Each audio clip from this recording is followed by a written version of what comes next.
America at a Crossroads by Steve Weir for Bev. You are a child of the universe, no less than the trees and the stars. You have a right to be here, and whether or not it is clear to you, no doubt the universe is unfolding as it should. Written by Max Ehrman at the Crossroads. Introduction. A total eclipse was blotting out the sun in 1811 as the great comet was simultaneously crossing the sky and the great earthquake was shaking the ground.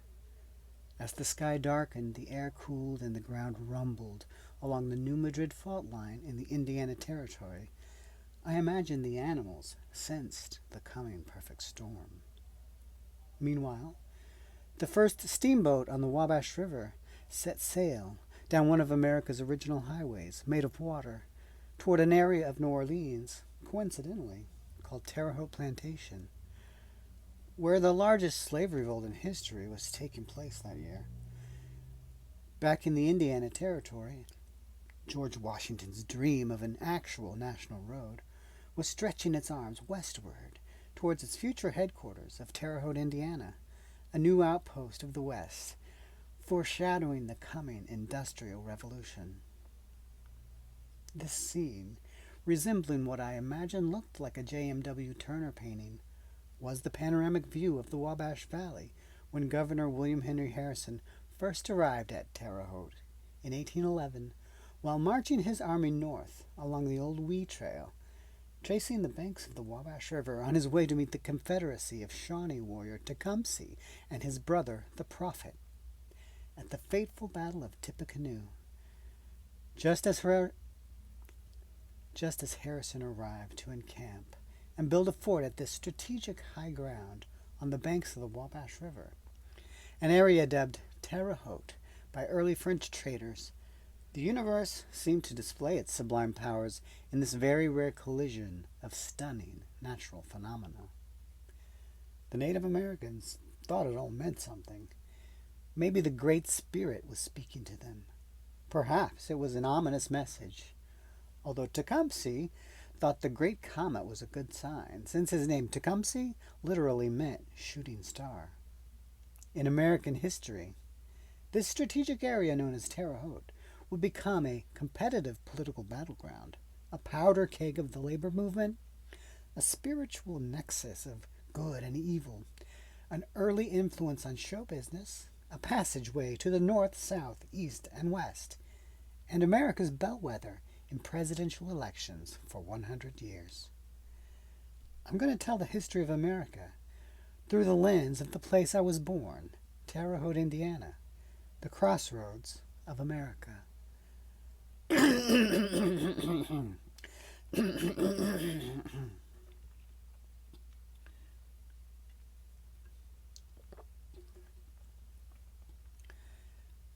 People started calling Terre Haute the Crossroads of America in the 1920s.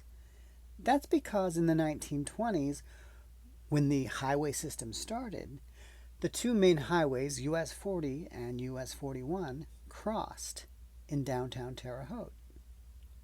Well, the way I see it, Terre Haute, the seat of Vigo County, Indiana, has always been a crossroads.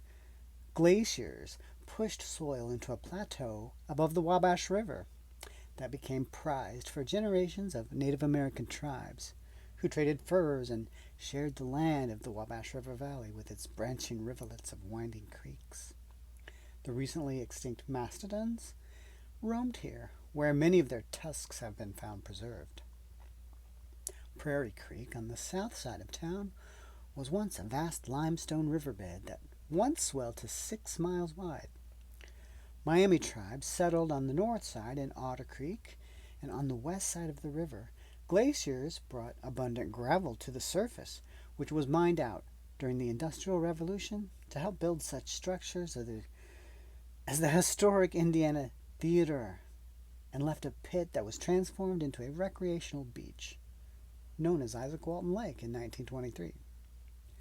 And the coal on the west side would build the city of Indianapolis. The French and English were thriving in the fur trade of the Wabash Valley and Great Lakes area by the 1700s, and people such as the Collett family and John Jacob Astor got in on the business, which made Astor the first multimillionaire in America. What is now Terre Haute's Main Street, Wabash Avenue, was then the dividing line between Louisiana and Canada, two French colonies. The National Road, conceived by George Washington, authorized by Thomas Jefferson, and traveled by Abraham Lincoln, would run right along Wabash Avenue through Terre Haute. Over time, these developments stimulated a demand for improved transportation, roads, trains, eventually airplanes, and the mantra of the 19th century, "Go West," which some say was coined in the Terre Haute Express newspaper in 1851. The Revolutionary War to the War of 1812. During the siege of Fort Vincennes in 1779, Francis Vigo helped George Rogers Clark win the battle, which kept the Old Northwest from falling to the British. Vigo County, Indiana, was named in his honor in 1818, and later, Mr. Vigo financed a bell for the Vigo County Courthouse that still rings daily in downtown Terre Haute. Some call it the Liberty Bell of the Northwest Territory. Vigo's will stated, "Whereas the county of Vigo has been named after me, and I feel towards it and its citizens a great degree of esteem and affection for many favors conferred and services rendered me, especially by the inhabitants of Terre Haute, it is my wish, will, and desire, and my earnest request that a bell to the courthouse of said county, on which is to be inscribed, presented by Francis Vigo." The Battle of Yorktown in 1781 was the decisive battle in the Revolutionary War. A story in the folklore of Sugar Creek Township, Vigo County, Indiana, where I grew up, is that General George Washington's night riders from the Battle of Yorktown, Henry and George Smith, settled here. They delivered messages during the night in 1781 for Washington on horseback. George Smith was only 13 at the time, and when they settled in Sugar Creek, he played with the Native American children of the area. Today, you can see the Smith family tombstones in St. Mary's and Marion Heights, not too far from the tomb of St. Mother Theodore Guerin, one of the very few American Catholic saints. George Smith's daughter, Sarah Smith Kuykendall, gave birth to the first white child in the township, Daniel Kuykendall, in 1817. Much later, this area in western Vigo County was also the home of modern-day founding father, Birch Bayh, and his son, Evan Bayh, both prominent political leaders. Rural Highway 150 winds through the township. Besides my own family history here on the west side, there are many interesting and important historical facts I can tell you about my neighborhood, from modern-day founding fathers to pioneering automobile inventors, race car drivers, artists, war veterans, and more. And on the wilder side, there are gangster tales of public enemies and bootleggers whipping through this old country road where my relatives and I have lived at many locations through the years. It used to be called the Clinton Road, so I assume it used to lead there, but now it is Highway 150, stretching from Little West T, the short nickname for West Terre Haute, to the state line, not far from Paris, Illinois, which has its own treasure trove of history. More on the west side later, while I tell some of the bigger picture now. What is now Indiana was originally part of the Northwest Territory, which was created in 1787. The Wabash River is one of the defining natural features of Indiana, as it winds its way through a large portion of the state. Along with being the Crossroads of America, Terre Haute is also called the Queen City of the Wabash. Way upstream on this storied river, there was a historic defeat of the U.S. military. In 1791, Native Americans defeated the American military at the headwaters of the Wabash River in a conflict known as the Battle of the Wabash, which was part of the Northwest Indian Wars. It was the most decisive defeat in the history of the American military, and its largest defeat ever by Native Americans. In 1800, the Indiana Territory was created from a large portion of the Northwest Territory. That happened to be the same year as the 1800 contested presidential election. Thomas Jefferson and Aaron Burr tied in the Electoral College in 1800. Federalist leader Alexander Hamilton, who was a rival of both men, arranged for Jefferson to become president and Burr vice president. Aaron Burr ended up killing Alexander Hamilton later in a duel in 1804. Indiana was not yet a state and did not vote in the 1800 election. However, Aaron Burr did later meet Francis Vigo, for whom Vigo County is named, in 1805 at the home of Indiana Territory Governor William Henry Harrison. Supposedly, Burr was interested in recruiting Vigo for a conspiracy to start a new nation out west, but Vigo later disclaimed any connection with Burr or the conspiracy. The land area, traditionally known as Terre Haute, was sold to Governor William Henry Harrison at the Treaty of Fort Wayne, while Native American leader Tecumseh was away in 1809. Tecumseh was a Shawnee chief and warrior who formed a Native American confederacy that promoted intertribal unity. They resisted the expansion of the United States onto Native American lands. Tecumseh was so angry that he started a war over the selling of Terre Haute. It was known as Tecumseh's War, and it became part of the War of 1812. The founding of the city of Terre Haute and the writing of our national anthem, the Star-Spangled Banner, both have their roots in the War of 1812. In regard to Terre Haute's origins, the strategic stockade fort that General William Henry Harrison built here in 1811 became the location of the United States' first land victory in the War of 1812, called the Siege of Fort Harrison. The fort was commanded during this battle by Zachary Taylor, who was aided by a British deserter named Drummer Davis. Afterward, Davis drummed at every election in Vigo County for the rest of his life. Fort Harrison aptly became known as the Fort of Two Presidents, William Henry Harrison and Zachary Taylor, who both, ironically, died in office. Tecumseh was killed in 1813 near Chatham, Canada. This caused his confederacy to collapse, which was essentially the end of the resistance towards the United States expansion into the West. He has become a legendary folk hero. Today, there is still a small community in West Terre Haute called Tecumseh, and a community near Chatham, Canada called Tecumseh. The man who killed Tecumseh, Richard Minter Johnson, eventually became Vice President of the United States under President Martin Van Buren. They were both instrumental in founding the Democratic Party. Johnson had a common-law wife named Julia Chen, who was also his mixed-race slave.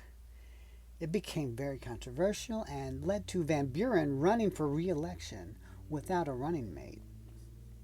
Whig William Henry Harrison, the old hero from the War of 1812, who was instrumental in founding Terre Haute, won that presidential election of 1840. Harrison himself was a slave owner and opposed Congress restricting the spread of slavery. Antebellum America, 1812 to 1861. In 1816, Indiana became a state, and Terre Haute was officially platted. The first presidential election in Indiana happened that year, and it was controversial because the voting occurred a few weeks before Indiana officially became a state on December 11, 1816. In 1818, Vigo County was created from a portion of Sullivan County. Chauncey Rose, a very important developer of the new town, arrived in Terre Haute that same year and had a tremendous lasting influence. His footprints are all over Terre Haute's institutions and businesses and educational facilities. he has a tremendous legacy.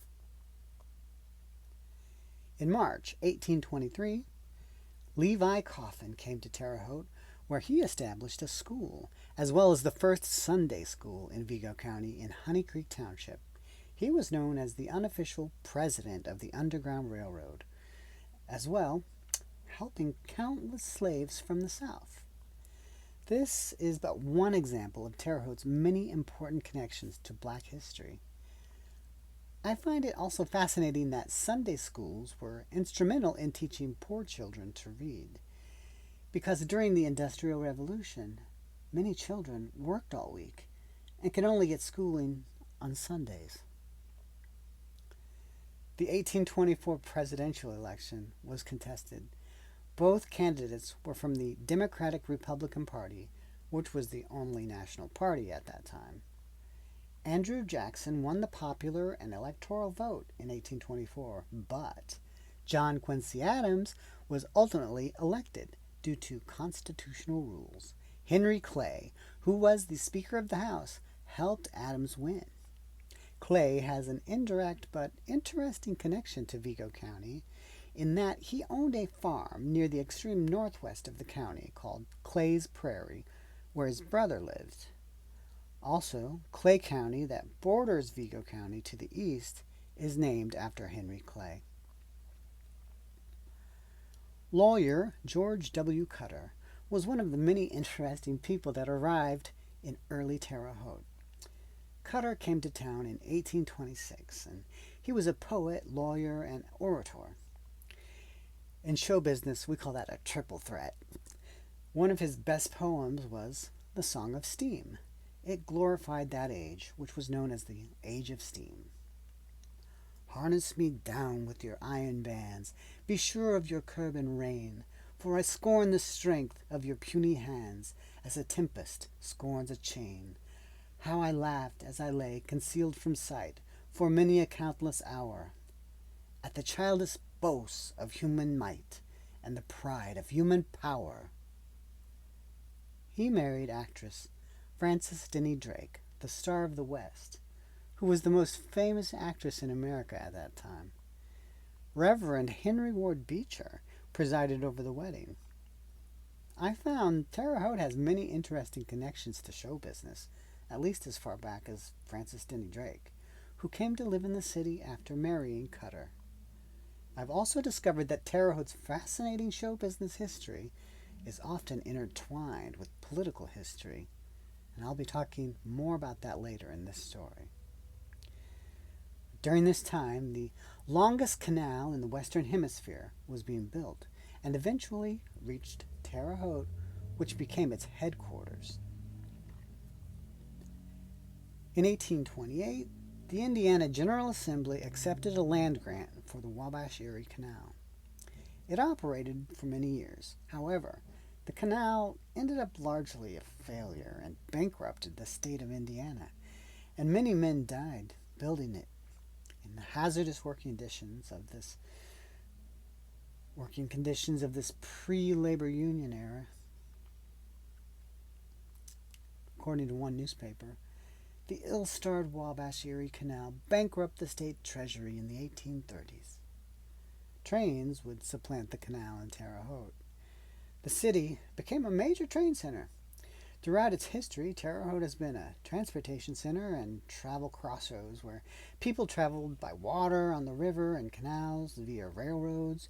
There were carriage makers. There was very early automobile manufacturing, the national road, major highways, aircraft development, horse and car racing, space travel technology pioneers, important civil engineers, and just about everything you can think of. Terre Haute has been a crossroads of religion in America, from the African Methodist Episcopal Church to the Catholic Church to Henry Ward Beecher's important revival in Terre Haute, Christian socialism, and even spiritualism. The religious history at the crossroads is fascinating and important. The Allen Chapel African Methodist Episcopal Church was founded in Terre Haute in 1837. The first black teacher in Terre Haute, Hiram Revels, started a subscription school there, Revels later became the first black United States Senator, replacing Jefferson Davis, who left the Senate to become the President of the Confederacy. Allen Chapel was also a stop in the Underground Railroad. There was a tunnel that led from the banks of the Wabash River to the church.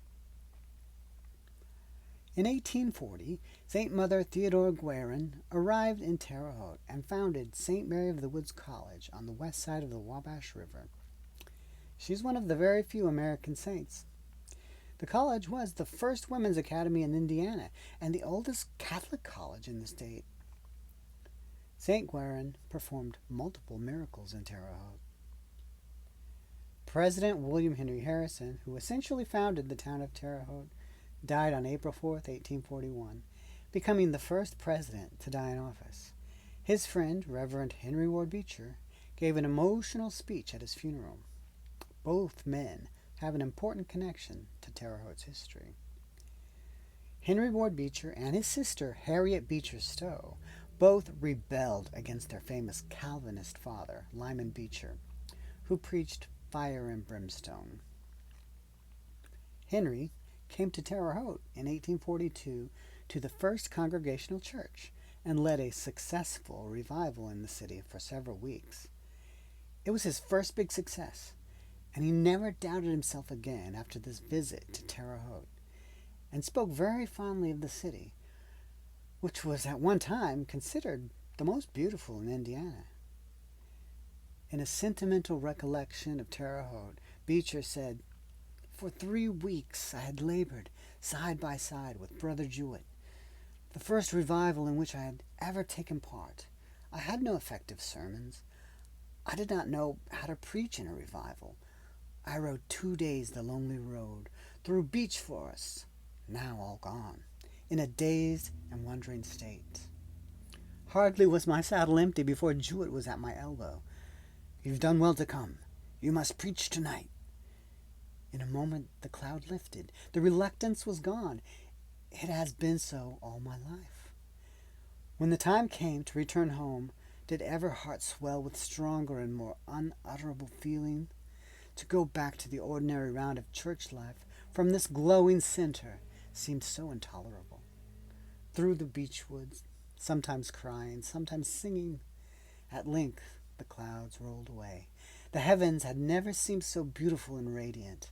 An unspeakable peace and confidence filled my soul." Henry's emotionally powerful preaching style is said to have possibly been influenced by an orphaned Greek friend of his named Constantine von der Lake.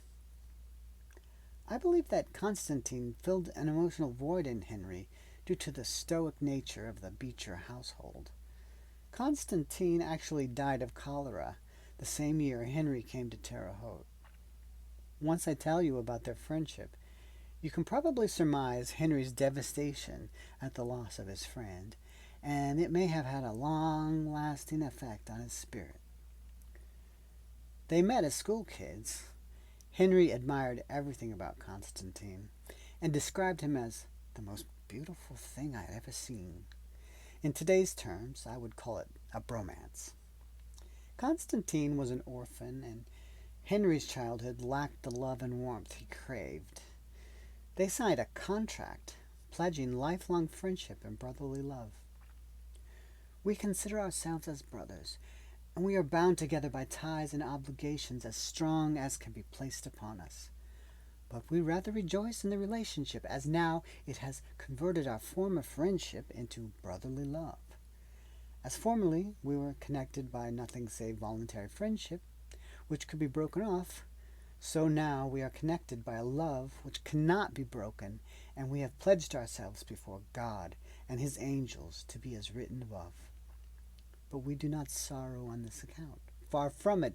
We greatly rejoice, for we have not done this thoughtlessly, but being convinced by 3 years' friendship that we mutually love one another, and from this time are now assumed new duties and obligations, and to all the foregoing we cheerfully and voluntarily subscribe our names. And now may God bless us in this our covenant, and in all our future ways, and receive us both at last in heaven. Beecher later named his third son after Constantine. The close friendship between Henry and Fond du Lac reminds me of the relationship between David and Jonathan in the Bible. In Samuel 1, it says that Jonathan became one in spirit with David, and he loved him as himself. As soon as he had finished speaking to Saul, the soul of Jonathan was knit to the soul of David, and Jonathan loved him as his own soul. Then Jonathan made a covenant with David because he loved him as his own soul. It seems plausible that Fond du Lac's death in 1842 may have been an influence on Henry Ward Beecher's emotional, spiritual awakening at the revival in Terre Haute in the summer of 1842. Henry wrote his Doctrine of Love, which revolutionized religion in America by promoting the idea of unconditional love and forgiveness. According to one news article, Henry Ward Beecher and his Doctrine of Love made him a liberal, as opposed to the Calvinist conservatives. Henry also became a leader of the abolitionist movement, the suffragette movement, and became the most famous man in America, preaching that love is the most important thing, and he convinced thousands that slavery was wrong through the New Testament. He even believed that evolution and Christianity were compatible. Beecher went to work at Plymouth Church in Brooklyn, New York, which was the center of the abolitionist movement in America. He urged Lincoln to sign the Emancipation Proclamation, and he condemned the fugitive slave law. At the end of the Civil War, Henry actually raised the flag and gave the speech at the raising of the old flag at Fort Sumter, just before Lincoln was assassinated later that night.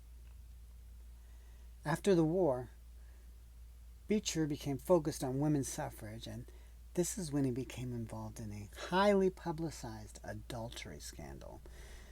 Some say it was blackmail. Ironically, his career was largely damaged by a prominent suffragette named Victoria Woodhull, who was the first woman to run for president. Several important suffragettes are part of my Terre Haute story, so keep that in mind as this tale unfolds. So Woodhull accused Beecher in 1870 of having an affair with Elizabeth Tilton after he criticized Woodhull's support of legalizing sex outside of marriage. I see it as a precursor to the Yellow Press in a way. It was said that the scandal made more headlines than even the Civil War or Reconstruction. The case was taken to court, but was declared a mistrial. Beecher's popularity declined, and in 1887 he died of a stroke. Zachary Taylor, who commanded Fort Harrison during the War of 1812, died on July 9, 1850, becoming the second president to die in office. His presidency was short, but one policy of his affected the brewing Civil War. He opposed the Compromise of 1850 regarding the expansion of slavery. However, shortly after his death, the Compromise was passed. Two families arrived around 1850 in Terre Haute by way of flatboats sailing up the Wabash to the docks near Main Street, now called Wabash Avenue. They were the Debs family and the Dillinger family. I think they make an interesting contrast.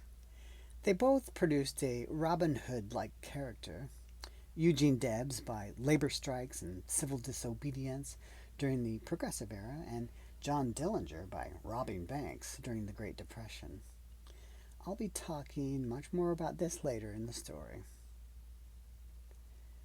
The Civil War and Reconstruction, 1861 to 1877. John Brown's raid on Harper's Ferry, a prelude to the war, happened in 1859. It was an effort to take over the Federal Armory and create a slave revolt in the South. It did not succeed. Brown planned the raid while in Chatham, Canada, a place that comes up several times in my story. Brown's raid has connections to Terre Haute men Daniel Voorhees, John Colet, and Eugene Debs. John Brown was Eugene Debs' hero. Voorhees gave a famous speech in the trial defense of one of John Brown's men named John E. Cook. And John Colet, the state geologist, identified the recovered body of one of John Brown's sons.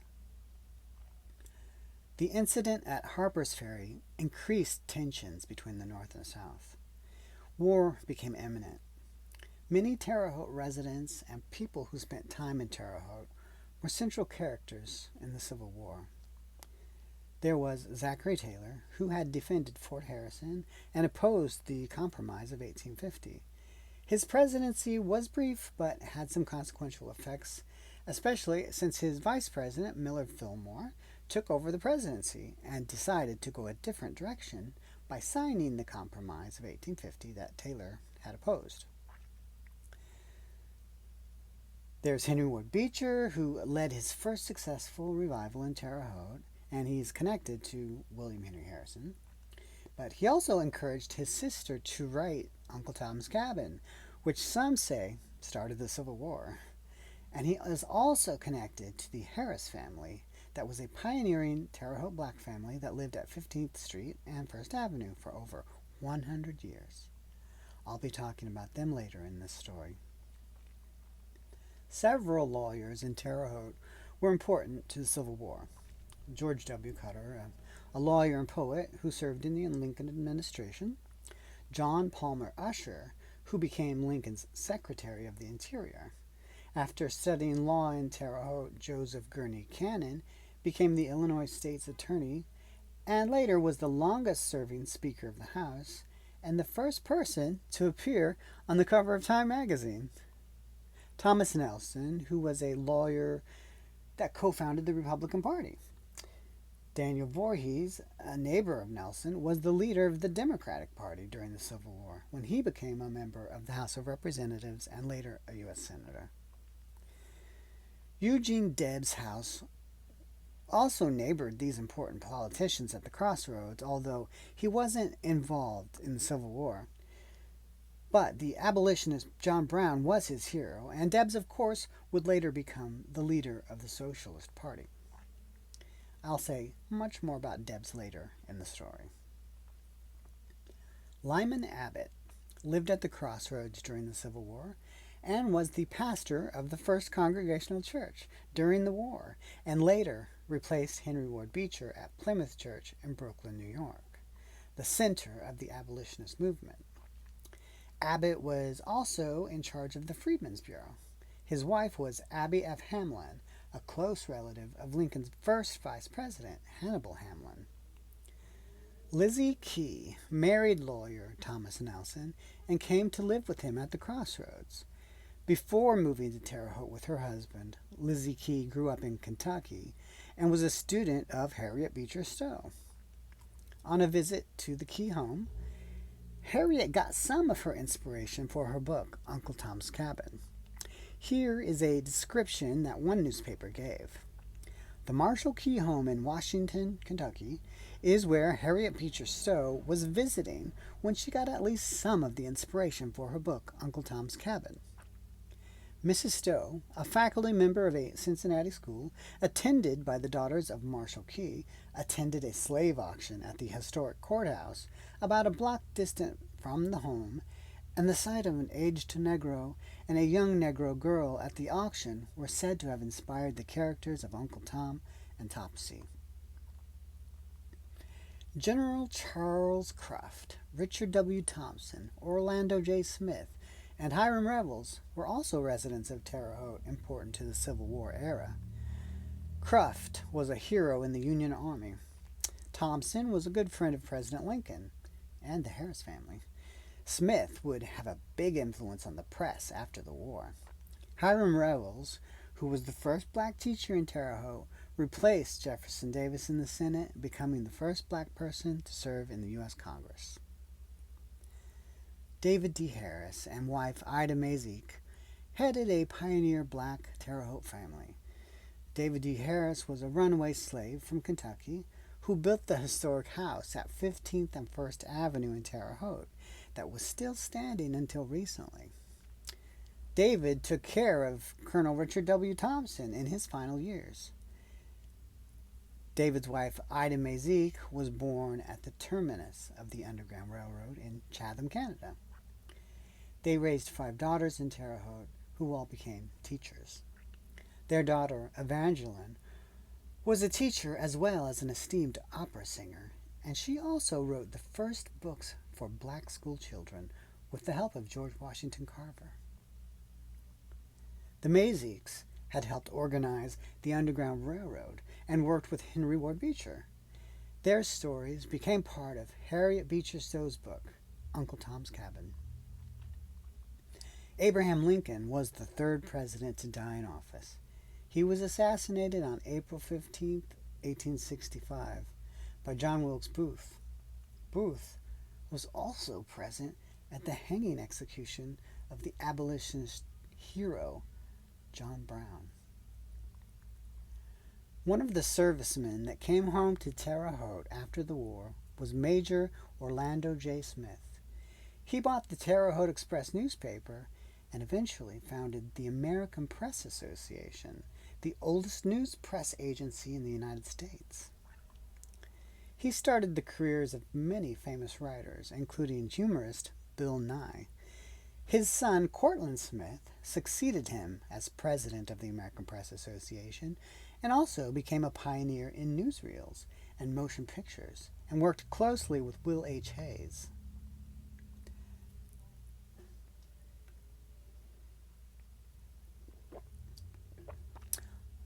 A small group of Confederate soldiers in Tennessee created the KKK at the end of the Civil War, and this comes up later in the story of Terre Haute.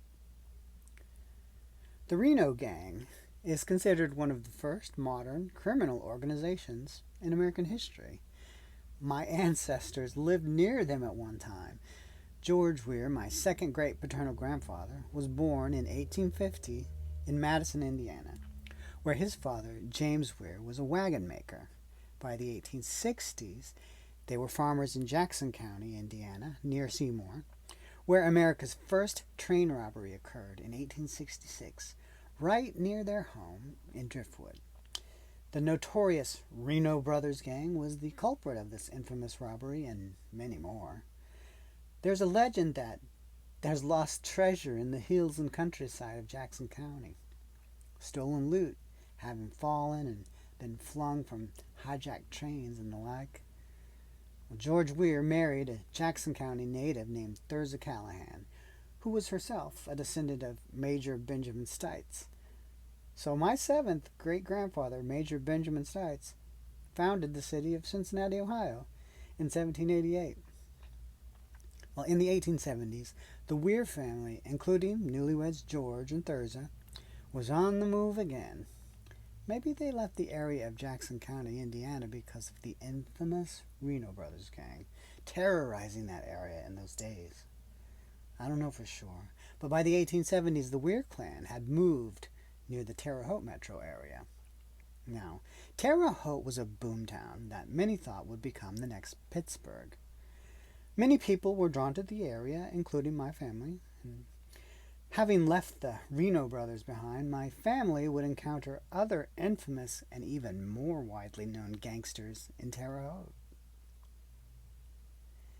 In 1867, Penn's Hall, that housed a spiritualist society, was completed in Terre Haute. In short, these people communicated with the dead. In fact, Terre Haute had the reputation of being the spiritualism mecca of the world.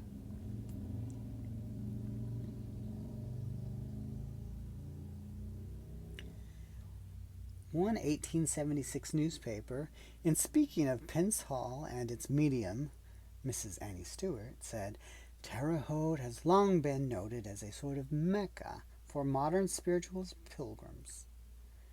Spiritualism began in the 1840s in a small town in New York and became a major religious movement in the 19th century. Even Mary Todd and Abe Lincoln had been interested. Mary Todd held seances in the White House. Abe once brought his son, Robert Todd Lincoln, to the Crossroads in Terre Haute to be treated by the famous Taylor Madstone after he was bitten by a rabid dog. According to writer Max Ehrman, Lincoln stayed at the Terre Haute House, then called the Prairie House, when he brought Robert Todd for treatment by the Madstone. Miss Taylor, the owner of the stone, lived at the Crossroads. It's considered pseudoscience now, but people really believed it back then. Another newspaper article from the 1800s read, "I went to Terre Haute some 3 weeks since for the purpose of enjoying a seance at Penn Spirit Hall, the mecca of spiritualism in the United States, perhaps the chief shrine in the world." Well, the deaths of the Civil War contributed to the popularity of seances and spiritualist groups. People really missed their loved ones from the bloodiest war in U.S. history. I can see the connection because Terre Haute was central to the Civil War. For instance, I visited Woodlawn Cemetery there recently, which is just up the street from the location of the former Pence Hall. At Woodlawn Cemetery, I saw the monument to the entombed Union Civil War hero, General Charles Cruft. And just a few yards away are the graves and a monument to a group of Confederate soldiers who died while they were war prisoners in Terre Haute. Decoration Day was the original name for Memorial Day, and it was started because of the Civil War. It was first widely observed in 1868. Today, the Indianapolis 500 auto race kicks off Memorial Day, which is considered the unofficial start of summer. The Holman family of Terre Haute saved the Indy 500 after World War II and popularized the saying, "Gentlemen, start your engines." Now, later in the story, I'll tell the story of how Terre Haute is like the other bookend of summer in its connection to Labor Day. The 1876 presidential election was contested, and Terre Haute played a role in the outcome. This is how it played out. Tilden won the popular vote and 184 undisputed electoral votes, one shy of the 185 needed to win, to Hayes 165 with 20 electoral votes unresolved. Both Tilden and Hayes electors submitted votes from these states, and each claimed victory. Terre Haute's Richard W. Thompson played an important role in determining the outcome of this highly contested election. He came up with the idea of an electoral commission to decide the election. The commission was comprised of 5 senators, 5 House members, and 5 Supreme Court justices. Republican Rutherford B. Hayes won by 1 vote along party lines. That vote that gave the win was from House member James Garfield. That fact is important to a part of the story coming up. However, the results of the commission were only accepted by the Democrats with the Compromise of 1877, which ended Reconstruction and began the era of Jim Crow. The Gilded Age up to World War I. I believe this was the period of time that saw Terre Haute start to change from a town in its heyday into a city with a wild reputation for vice and corruption. President James A. Garfield, who cast the deciding vote in the 1876 election, was assassinated on September 19, 1881, becoming the 4th president to die in office. Ironically, Robert Todd Lincoln, who was in Washington, D.C. when his father was shot, was also present at the assassination of Garfield. The same Robert Todd Lincoln whose life was superstitiously saved by the Madstone in Terre Haute.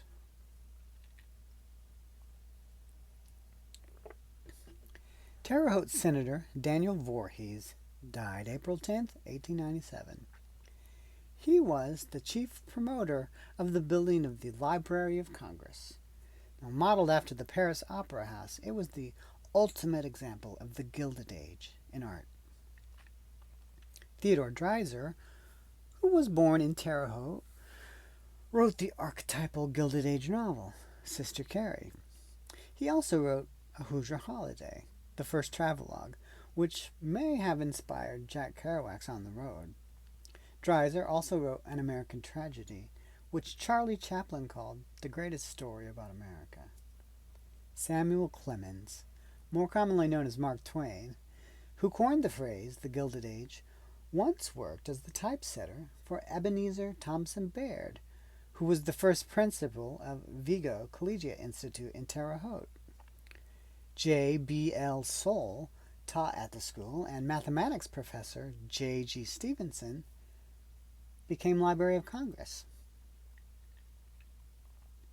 Terre Haute was the harness racing capital of the world in the late 1800s. In 1889, Axtell set the world record for trotting at the famous four-cornered track in Terre Haute. Axtell was then sold for $105,000, which was more than had ever been paid for a horse of any kind. Now, Axtell is buried somewhere under the mall in Honey Creek, because that's where Axtell's horse farm used to be. Susan B. Anthony was sneered at and heckled when she stepped off the train at Union Station in Terre Haute to meet Eugene Debs during the Gilded Age. The 1888 election was the beginning of Vigo County's status as America's bellwether, predicting the outcome of presidential elections for over 100 years. Indiana's Benjamin Harrison defeated Grover Cleveland in that election. However, Cleveland won the popular vote, while Harrison won the Electoral College. Harrison is an appropriate person to start Vigo's bellwether status, since his family is so closely connected to Terre Haute's history. Benjamin Harrison did not win re-election in 1892. It was the only time a president served two non-consecutive terms when former president Grover Cleveland beat Harrison.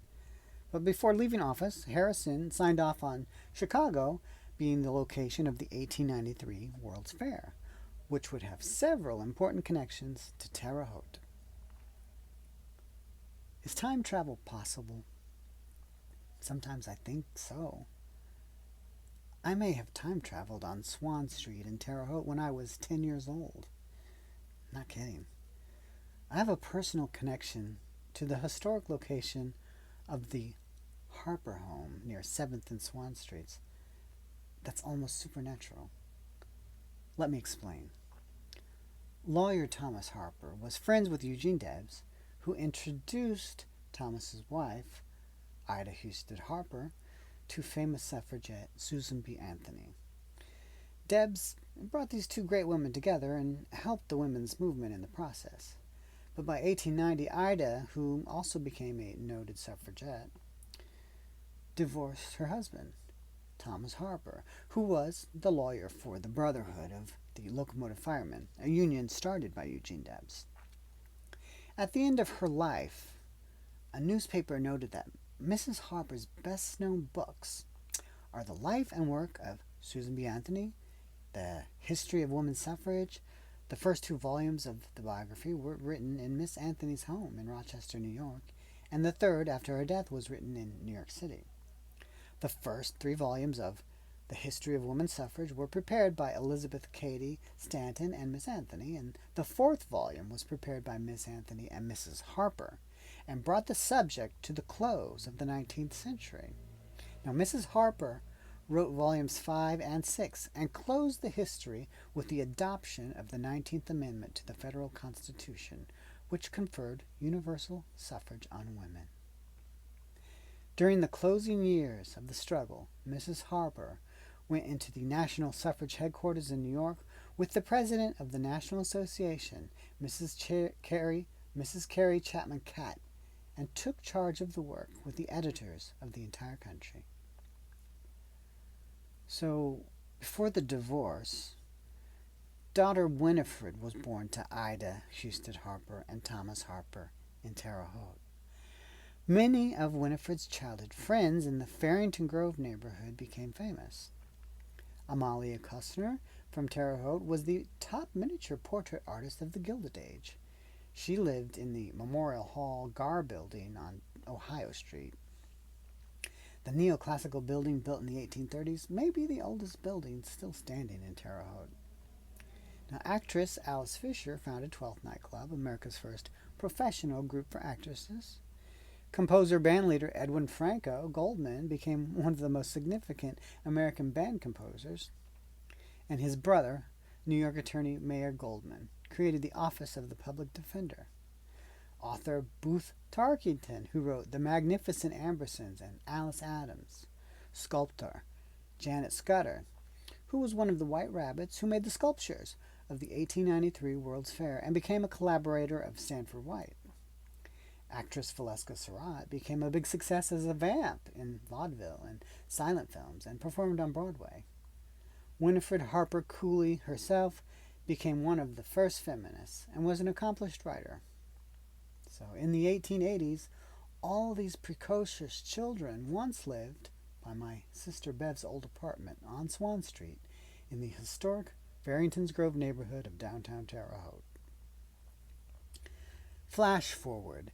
In 1980, my brother and I often stayed with my sister Bev and her boyfriend at this Swan Street location on the weekends in an attic apartment that was just behind where the Harper House was located. The Harper House was on Oak, and Bev's place was behind it on Swan, just 3 blocks from the Crossroads. My sister Lisa had previously lived in that same attic apartment with her boyfriend at the time, Bobby Dean, but Bobby and Lisa ran away together to live in Oklahoma. Well, Lisa ended up leaving that guy and coming back home on a bus with the ticket my dad bought for her.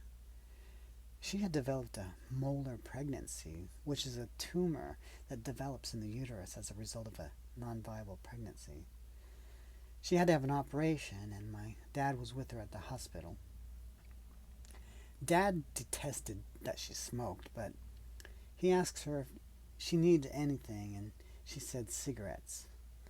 So that one time he relented and bought her a pack. I know Lisa's experience affected her, and I sensed the emotion when she'd softly sing along to songs like Me and Bobby McGee. It was a soulful bittersweetness. Now Bev and her boyfriend were living in the attic apartment on Swan Street. They were living like college kids, but they were really just a couple of bohemian hippies hanging out and smoking pot like a lot of people back then. But something about that old Victorian house really sparked my imagination. You entered on the side in a long spiraling staircase to a small door opening into the attic, and the ceiling scaled down on each side, and it was filled with antique furniture, which included a long wooden table and a red velvet love-seat couch, which faced a pair of 2 large, outward-opening casement windows that let in the sunlight with a panoramic view of the old downtown area of Terre Haute. You could see the brand-new Vigo County Public Library, where the old Wiley High School used to be, and in the distance was the Indiana Theater and the Crossroads. My brother and I daydreamed through those windows. We closed our eyes really tight and then opened them to see the after images. Bev's boyfriend was a Vietnam veteran with grown-out, stringy, dark blonde hair, which he always flicked with his thumb and ring finger in a quick up and back stroke into a feathered style. He wore a faded green army jacket and faded blue jeans. His mustache curled up slightly at the ends. He was a real character with a bite to his speaking style. He could be cold. I was fascinated with some of the apartment decor, and there was an old portrait of a Native American man that hung on one wall, and another thing in the little apartment I recall seeing was the word desiderata, a term which means something that is needed or wanted. I discovered it was actually the title of a poem written at the Crossroads by someone people called the Peace Poet. His actual name was Max Ehrman, and he had lived in this neighborhood up until his death. The TV set had a group photo displayed on top in a propped up metal frame. It was a family. They were all dressed in nicely in dresses and suits, and they all had the same smile on their faces. I asked Bev's boyfriend who the people were.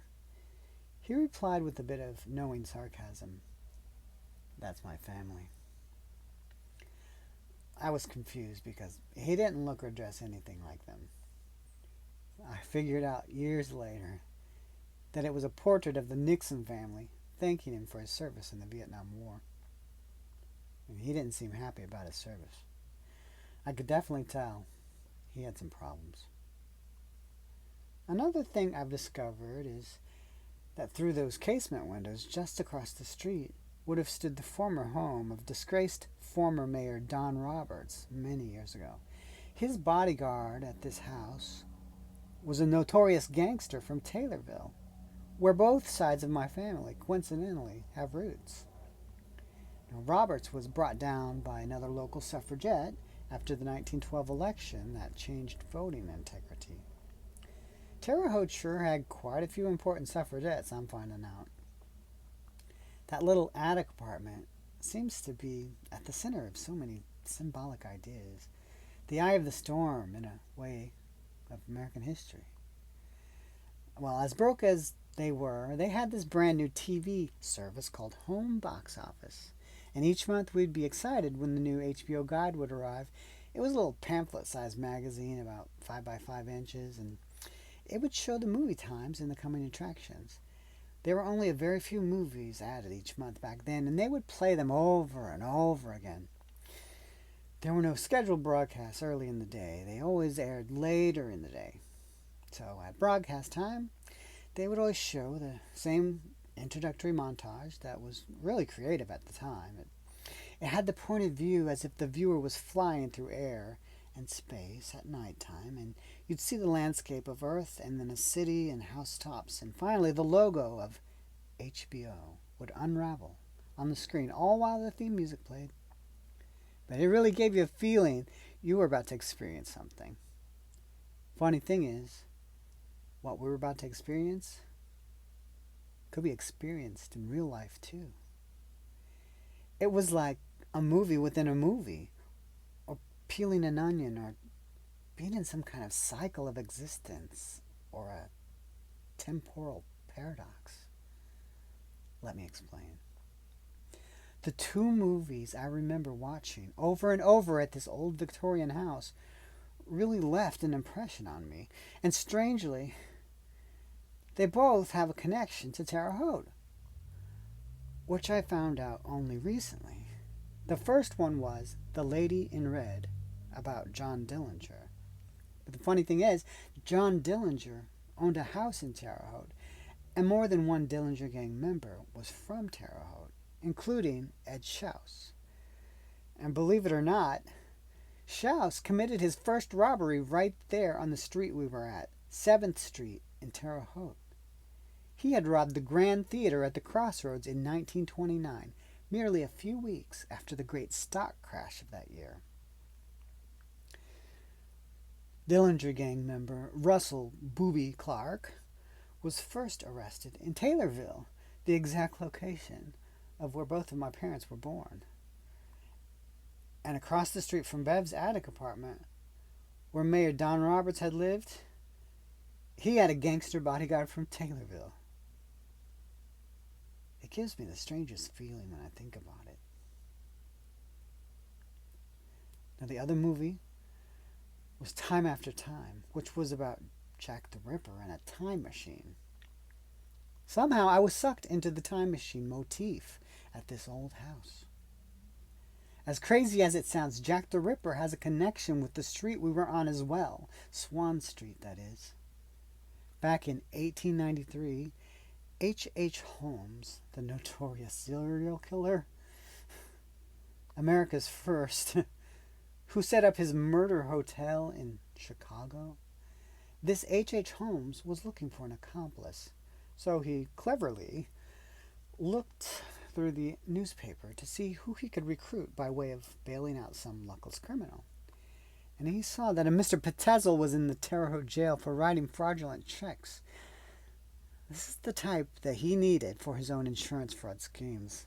So, H. Holmes boarded a train and came down to Terre Haute and bailed Petezel out, and they became partners in crime. Many newspaper articles from the time wrote about Holmes' infamous criminal career, such as this article from 1895. H. Holmes and Miss Minnie Williams went to the Plaza Hotel, Chicago, where they lived under assumed names. In one of his many excursions through the state in his Don Quixote-like searches for some crime to commit, Holmes had visited the jail in Terre Haute, Indiana, where he formed the acquaintance of B.F. Petezel, who was afterward the principal in the Philadelphia insurance swindle.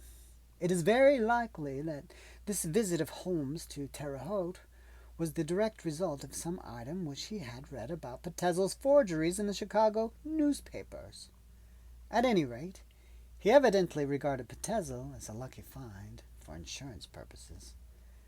After a brief conversation through the cell door, Holmes gave straw bail for Petezel to the amount of $1,800, and the two worthies proceeded to Chicago, where the scheme against the Williams property was fully developed. Petezel had not been in Chicago long before Holmes made up his mind that the detectives were after the Terre Haute man. And here's the astonishing connection. In the 1800s, the Terre Haute jail used to be on Swan Street, and H. Holmes is rumored to have actually been Jack the Ripper.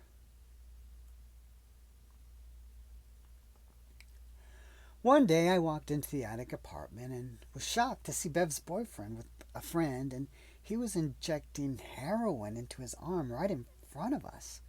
I vividly remember the needle going into the flesh of his arm, while he had tied something around his upper arm as he did this. And one night he became really aggressive, and we had to flee the apartment. We went out into the moonlit street, and we sat on the front curb of the old Victorian house that faced Don Roberts' now empty lot. It was calm there, and strangely magical in its summery nighttime charm. Bev sat there between us, wearing a clingy red wrap dress and clog sandals, with her body in a closed posture, and she cried into the palms of her hands. I didn't understand what was happening, but I did feel her pain. I can still see the after images.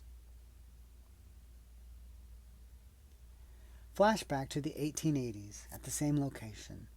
Ida Houston Harper has packed her things, divorced her husband, sent her daughter Winifred off to school in Indianapolis, 70 miles away. Ida leaves Thomas Harper behind in Terre Haute. He disapproved of her writing career, but Ida became an early feminist and suffragette who changed history for women's rights. Flash forward to 1980. Bev was just 21 years old, and she was tall and thin, but curvy with long, flowing, mousy blonde hair and steel blue eyes.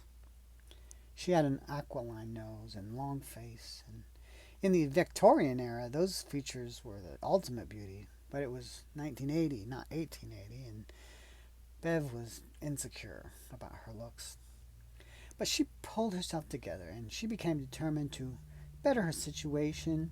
She got out of her unhealthy relationship and led the single life for a while, and she had been an honor roll student in school before dropping out, like many of the teenagers of the runaway generation of the 1970s. Coincidentally, Senator Birch Bayh, who grew up on Highway 150 in West Terre Haute just like us, introduced the Runaway Youth Act in 1974 to help kids. I remember the many times my sisters would sneak off down that rural highway and hitchhike to all kinds of places. It was the runaway generation, and Terre Haute certainly had many runaways and high school dropouts. Dad would get so mad. He'd jump in his car with me and we'd whip around Terre Haute trying to find them in places like Hobbit House, a youth hangout. And we'd stop by their friends' houses like Tammy Russell, who lived on First Street in the city. We usually didn't find them unless they needed something from my dad, and then they'd appear out of nowhere. Bev was evolving out of that phase of misguided youth that was fun and free but insecure. She wanted a career. Flashback to 1951.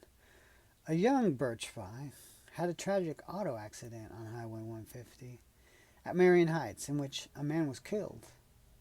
It was close to where we lived, and we think my dad may have been a witness to the accident. My mom, who always had the best memory and told us all kinds of stories, said that Dad told her once he witnessed an accident on the side of the road and put his coat over the body of the deceased person.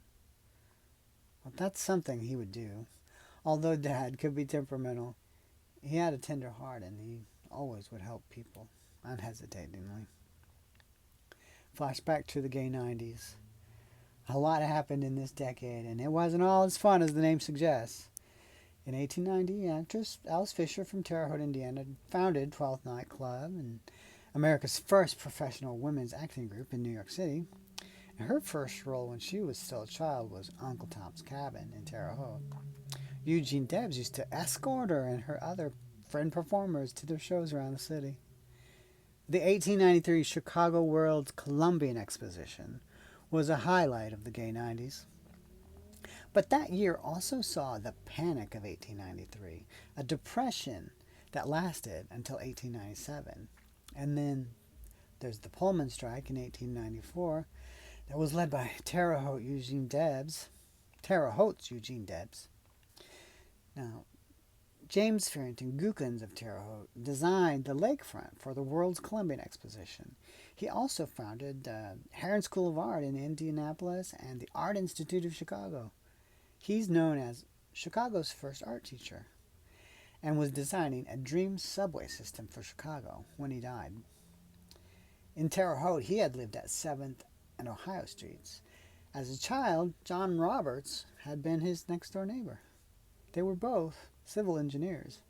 Now, Janet Scudder was a Terre Haute sculptor who worked on statues for the 1893 World's Fair, and she was part of a group of women that were dubbed the White Rabbits while working on the project. Interesting thing is, Terre Haute's Jacob Bauer was known as the father of the soda fountain. By 1893, Bauer was able to demonstrate his invention at the 1893 World's Fair in Chicago. Now, Bauer won a medal at the exposition, and he also supplied carbon dioxide for concessions at the World's Fair. The Bauer drugstore was at 7th and Wabash in Terre Haute. Now, H.H. Holmes, of course, was an infamous serial killer at the fair. As I said, the 1894 Pullman strike was initiated by Eugene Debs, and Labor Day became a national holiday due to this historic strike. President Benjamin Harrison's son, Russell, moved to Terre Haute, Indiana in 1894 as president of the Terre Haute Street Railway Company, which he reorganized into the Terre Haute Electric Street Railway Company. His son, named William Henry Harrison III, who later became a United States Representative for Wyoming, was born in Terre Haute in 1896. With the outbreak of the Spanish-American War, Harrison was commissioned as a major and inspector general in May 1898. He served in the force that occupied Puerto Rico and later became Inspector General of Puerto Rico. After the war, he moved his family from Terre Haute to Indianapolis, where he set up a law office. Now, some say the Spanish-American War was started by the Yellow Press. Paul Dresser's 1897 song, On the Banks of the Wabash, Far Away, is the state song of Indiana. It is his most well-known song and was the biggest-selling sheet music of the 1890s and the second biggest-selling song of the 19th century. His childhood home still stands on the banks of the Wabash in Fairbanks Park, Terre Haute. He had two more songs that I find to be very important historically: Just Tell Them That You Saw Me and My Gal Sal. In 1898, Terre Haute sustained the worst fire in its history at a downtown department store. There were several heroes that saved lives, and one was working there as Santa Claus, and another was a suffragette who would later change political history. One newspaper story read, "Perished in fire. Claude Herbert lost his life in the awful Terre Haute fire." Claude Herbert, an employee of the Havens and Geddes Company, is now known to have perished in the big fire of Monday night.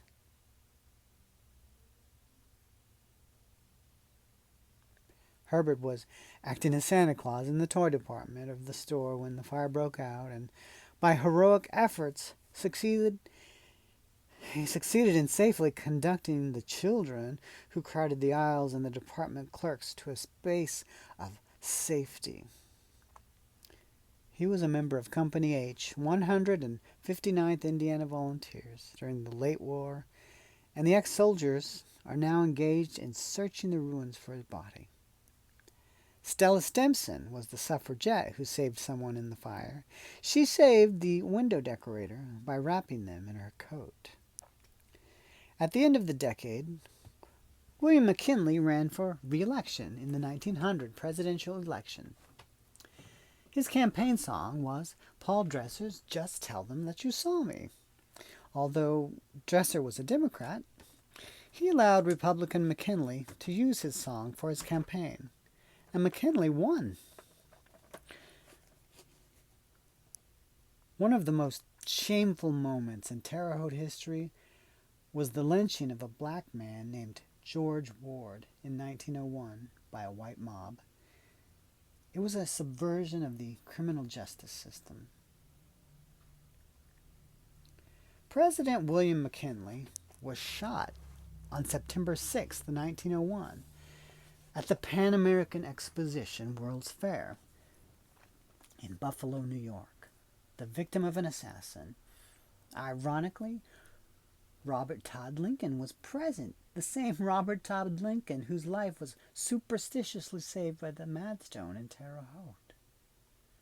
Claude Cox was from the West Terre Haute community of Libertyville on Highway 150, a road where many events of this story and my life took place. A lot has happened on that little strip of highway between West Terre Haute and the state line. Cox worked for the Standard Wheel Company in Terre Haute, which was located next door to where my sisters later lived on Beach Street. They were major suppliers of wheels for carriages before cars came along. While there, Cox designed one of the first cars, which was called the Overland. He and his collaborators drove Terre Haute's first car around the city, perhaps right on the street I stayed at with my sisters, Beach Street. Overland Automobile Company was founded in 1903 by Claude Cox, and after a while, the biggest anti-unionist of all, David M. Perry, took it over during hard economic times. At one time, the Overland was the second most manufactured car behind Ford. Interesting thing is, Terre Haute is famous for its pro-labor union leader, Eugene Debs. People like Perry and Ford were Debs' biggest nemesis. They believed unions slowed down productivity, while Debs fought hard for workers' rights, even going to prison for the cause more than once. Interestingly, Henry Ford was influenced by Terre Haute's Orlando J. Smith, an important journalist and theologian, in regard to the idea of reincarnation. Cars represent a lot to me in the history of the Crossroads and also to my family history. My mom's earliest memory is of her crying while my grandmother had to leave in a Model A car. My dad loved everything about cars and could repair any car. My sister Bev had a beautiful old candy apple red Ford Falcon that we'd go on drives in and sing songs. She'd sway the steering wheel to the rhythm of the music going down the country, county roads, and she loved to sing. The old-time gangsters of the area were always in need of a souped-up vehicle and getaway driver, and there were plenty of both in Terre Haute. Often those were experienced race car drivers that evaded the police. The 1912 presidential election was contested. In the 1912 election, Teddy Roosevelt ran a third-party ticket called the Bull Moose Party, which effectually allowed Democrat Woodrow Wilson to win over Republican incumbent William H. Taft. Roosevelt used some of Eugene Debs' socialist platform and also tried to get Will H. Hayes of Sullivan, Indiana, to be his campaign manager. Hayes turned him down. Now, Teddy's last note when he died was a reference to Will H. Hayes of Sullivan, Indiana.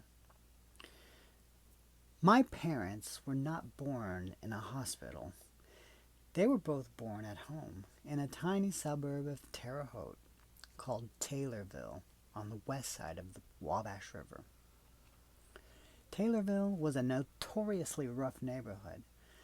Mom said she had to fight boys and protect her little brother, Eddie. She also had a paper route, but she said the small pay wasn't worth having to get up so early in the bitter cold. Also, their house would flood easily along the river, and the wood planks on the floor would come up off the ground. I went to that neighborhood once with my dad when I was little, and I felt like we had traveled back in time. It resembled what I thought the Great Depression must have looked like. Dirt roads and gray houses and old-time cars. It was very interesting, but it kind of scared me at that age. In fact, we drove an old 49 Chevy at one time. My dad loved old cars. It was dark green, spacious, and streamlined with an old radio dial. It was so old, you couldn't buy a lot of the parts for it. I watched Dad make parts by hand on occasion. I thought he must be brilliant to have that skill. He could do a lot of things, according to my mom, but he never went to college.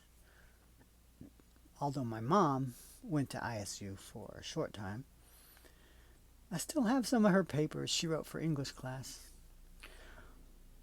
One was about Terre Haute and its many railroads. Another was about her earliest memory. She could remember all the way back to being a baby. I think that's an incredible talent.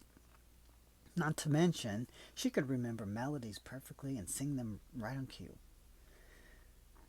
They were both remarkable in their own way, but they did not get along most of the time.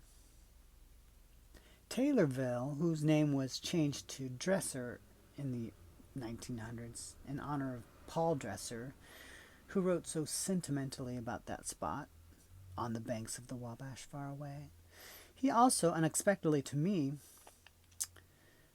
Taylorville, unexpectedly to me, has had an influential effect on American history. Taylorville was at the center of a historic voter fraud scheme in 1913, and it was also a home and hideout for some legendary gangsters. I imagine the name may have been changed to give the village a new image. They even planned an elaborate memorial to Paul Dresser that included a grand arch over the National Road and 2 elliptically shaped roads with candle monuments that would be illuminated, surrounded by sycamore trees. Some of it was completed, but it was never finished. Across the river was the largest distillery in the world, owned by Crawford Fairbanks, whose home was on Swan Street, right by my sister Bev's old apartment. Even though my mom told me stories of what a rough neighborhood Taylorville was, I think I underestimated her characterization because after researching, I found out my mom was more than correct, as usual. She had a knack for storytelling and could remember everything. Turns out, I believe at one time Taylorville may have been the roughest neighborhood in America. In 1913, it was central to an election fraud scandal that was a national story. The whole precinct was stolen by corrupt Mayor Don Roberts and his accomplices. Newspaper headlines read, "Whole precinct stolen by gang. Threat of militia subdued crooked Taylorville board." Violence, intimidation, and other extreme measures were used to get Don Roberts, a smug and even misogynistic man, elected. But Terre Haute suffragette Stella Stimpson sparked the investigation that sent many to prison, including Terre Haute Mayor Don Roberts, who coincidentally lived at 7th and Swan, right in front of Bev's old attic apartment. Along with the efforts of Stella Stimpson, a man named Joseph Roach prosecuted Mayor Don Roberts and his cohorts. Roach has a remarkable story. He was a reformed criminal himself. This 1911 newspaper article headline describes his reformation. "Studies in prison, wins full pardon. Joseph Roach, Terre Haute murderer, absolved and will practice law. Killed man in gambling den. Morphine victim. Watched carefully after parole. Leads exemplary life." Roach not only prosecuted the election fraudsters, he also later prosecuted many KKK members in Terre Haute. And then, ironically, he represented Al Capone. Another wild incident in Taylorville history happened in the 1920s when future Dillinger Gang member Russell "Booby" Clark was apprehended in Taylorville. Newspapers read, "Russell Clark, 28, of Terre Haute, said to be one of the 3 bandits who early Sunday morning a week ago held up the management and patrons of the Bellevue Club, was arrested at Taylorville, a suburb, today by detectives. He is held in jail." Clark was soon sent to prison where he met John Dillinger. Clark was more experienced in crime and taught Dillinger his tricks of the trade. One thing that really blew my mind is that when Clark was sent to prison, another criminal in that incident was an accomplice from Bloomington, Indiana, who was called the Bad Man of Bloomington. Bloomington is where I went to college, so I became very curious as to where his family lived in Bloomington. So I looked up the census records and I stopped cold in my tracks. I couldn't believe it. When I checked online to see an image of the house, the address was a house I lived in one summer. And then I read about what happened to him in the end. After a career of relentless crimes, he was given the electric chair. You just never know what you'll find if you start digging into history. Here is one article excerpt describing the Bloomington Bad Man. "The Crime Bureau Chief recalled the one-man crime wave put on in Indiana 2 or 3 years ago by Frank Badgley, a Bloomington youth, who finally was caught and sent up for life as a habitual criminal." 1913 overall was a very eventful year in Terre Haute. It was an eventful year in Terre Haute history for many reasons. The Great Flood happened that year and submerged all of Taylorville and much of West Terre Haute. Terre Haute was also devastated. Many people lost their homes and businesses were destroyed. Some businesses never recovered, or they relocated to other cities afterwards. My grandfathers used to work in the coal mines of West Terre Haute with a young man named Grover Jones, who went to Hollywood that year of 1913. He was the same age as Buster Keaton and my mom's father. My maternal grandfather was a performer in vaudeville, and that's how he met my grandmother. He could hang from his toes and do magic tricks and walk a trapeze. As I mentioned, he was the same age as Buster Keaton, whose roots are also in Terre Haute. In fact, Buster Keaton made his solo debut at 9th and Wabash, which is the same location that my high school graduation commencement took place. So we both kind of started at the same spot. However, Buster never attended school. only one day, according to his autobiography. Emil Ehrman killed a striking teamster in 1913 at the Crossroads. Now, lawyer Everett Sanders, a native of Hymera and Colmont, Indiana, successfully defended him in court. Sanders went on to become President Calvin Coolidge's chief of staff. Jimmy Hoffa was born near Terre Haute in Brazil, Indiana, in 1913.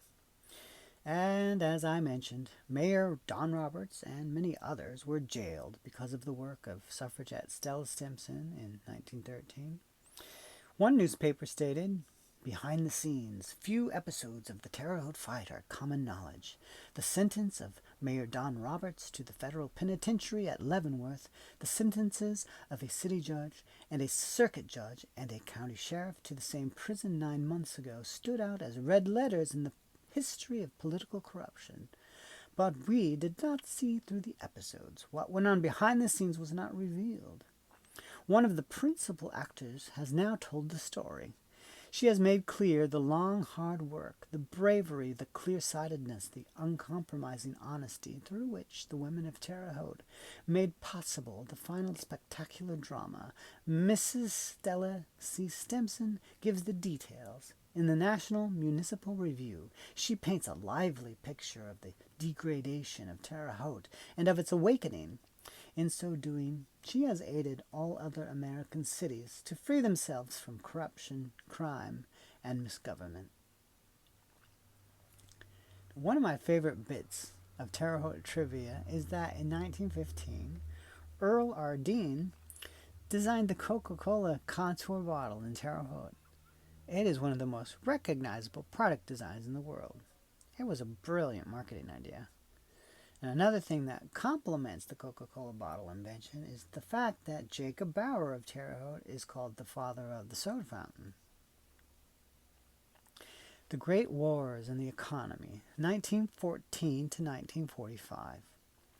Eugene Debs was arrested by order of President Woodrow Wilson under the Espionage Act in 1918 after making an anti-war speech. Ironically, Debs engaged in an unlikely friendship with King of Terre Haute's red light district, Buster Clark, while in prison in Georgia. And while in prison, Debs also ran for president for the 5th time in 1920 on the Socialist Party ticket. The Roaring Twenties was a dynamic decade in American history. The League of Nations was a divisive subject at the time, and ultimately the U.S. did not join. I wonder, if the U.S. had joined, would World War II have happened? We'll never know. The 1920 presidential election began a new era in America, and Terre Haute was a big part of it. Will H. Hayes was the campaign manager for Warren G. Harding. Eugene Debs made his 5th and final run for the presidency from a prison cell. FDR was a candidate for vice president on the James Cox Democratic ticket that year. It was the first election in which women had the right to vote nationwide. In this post-World War I time, Harding called for a return to normalcy and won in a landslide. The film industry had an early connection to Terre Haute. Will H. Hayes was from the Terre Haute area town of Sullivan and went on to accomplish much in politics as well as the movie industry. His parents met at the Ascension Seminary in Farmersburg, Indiana, on land that is now occupied by some of my family. Ascension Seminary inspired the creation of Indiana State University because Ascension Seminary was the first normal school in Indiana, which were schools for training teachers. The land of Ascension and my sister and nephew's homes was also once designated canal lands during the construction of the Wabashiri Canal. Hayes' father was a teacher of his mother's at the school. Will H. Hayes himself was born in nearby Sullivan and died there and is also buried there. But Will H. Hayes got Warren G. Harding elected president. He became Postmaster General of the United States and finally became the first chairman of the Hollywood Production Code. A typical news article read, Will H. Hayes, Postmaster General of the United States, is now Czar of all the moviedoms, Emperor of the flickering opera, and monarch of all his surveys as far as motion pictures are concerned in these United States. Will H. Hayes founded Central Casting in 1925. It was an important step in organizing early Hollywood. Newspapers across the country ran stories about it. One article stated, by a unanimous vote, the Board of Directors of the Association of Motion Picture Producers of California, at the suggestion of Will H. Hayes, President of the Motion Picture Producers and Distributors of America, has established a Central Casting Bureau in Hollywood. Now, of course, people didn't always get their news from television or the internet. And it's interesting to note that Terre Haute has many connections to the early news media. As I've said, Orlando J. Smith founded the American Press Association, and it turns out his son, Cortlandt Smith, became a pioneer in newsreels. These were short films shown in movie theaters to spread the news of the day. Cortlandt worked closely with Will H. Hayes in several instances, and included helping get Warren G. Harding elected president as assistant postmaster general, and then also as vice chairman of the Hayes Code. But Cortlandt went on to do more groundbreaking work as well. Grover Jones was an early Hollywood screenwriter from West Terre Haute who worked in the coal mines with my grandparents before hopping a train to Hollywood and becoming a big success. Now, his most acclaimed film, The Lives of a Bengal Lancer, was Adolf Hitler's favorite film. The Birth of a Nation played at the Grand Theater in Terre Haute when that movie was released in 1915. That movie is said to have inspired a new wave of the KKK. And believe it or not, a man from Terre Haute named James Colescott would become the imperial wizard of the KKK. He was eventually brought down by FDR for tax evasion. Now, Colescott died down in Florida on January 12th, 1950, his birthday. The Indiana Theater opened in Terre Haute in January 1922. It was the world's first atmospheric movie theater. Now, I saw my first movie there, the 1976 remake of King Kong. I remember the lights of the theater's facade vividly. They lit up the beautiful Spanish Baroque structure and turned the sidewalk and the surrounding area a golden color, soft and magical. And I remember my dad standing next to me, towering above me and holding my hand. Back in January 1922, when the Indiana Theater first opened, it was also the month the Terre Haute area's Will H. Hayes resigned from his position in President Harding's administration and became the chairman of the Hollywood Production Code. When the Lincoln Memorial was dedicated on May 30th, 1922, both President Warren G. Harding and Robert Todd Lincoln were present. The same Robert Todd Lincoln who was present at 3 presidential assassinations and had his life superstitiously saved by the Terre Haute Madstone. A little more than a year later, President Warren G. Harding died unexpectedly on August 2nd, 1923, becoming the 6th president to die in office. Eugene V. Debs and Robert Todd Lincoln, ironically, both died in 1926, and coincidentally they were both connected to the Crossroads in Terre Haute and were both connected to the first Black Union, the Brotherhood of Sleeping Car Porters. Debs was asked to be their keynote speaker, while Lincoln had resisted their efforts to unionize. Debs also spoke out against the film Birth of a Nation. He received a thank you letter from the NAACP. Claude Bowers, a Terre Haute newspaperman, gave the 1928 Democratic Convention keynote address and in 1932 campaigned for FDR. He also wrote many books that were foundational to the Democratic Party. Interestingly, later in the story, I'll talk about a man born in Terre Haute who wrote an important book influential to the Republican Party. The Great Depression and World War II, 1929 to 1945. In 1933, John Dillinger was paroled into Depression-era America, and he immediately returned to crime. Dillinger folklore is plentiful in Terre Haute history. When I was growing up, there was a local urban legend that claimed John Dillinger said, "I'll never rob a bank in Terre Haute because I'd get railroaded on the getaway." It's true, though, because I remember we'd always get frustrated being delayed trying to get around certain areas, because Terre Haute is known as a railway center with tracks all around the town. FDR won the 1936 presidential election in a landslide. Terre Haute triggered a national debate on the First Amendment that year when communist nominee for president Earl Browder was jailed in Terre Haute on September 30th, 1936, as soon as he stepped off the train at Union Station.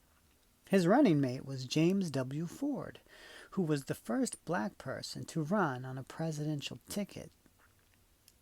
The arrest made headlines across the country.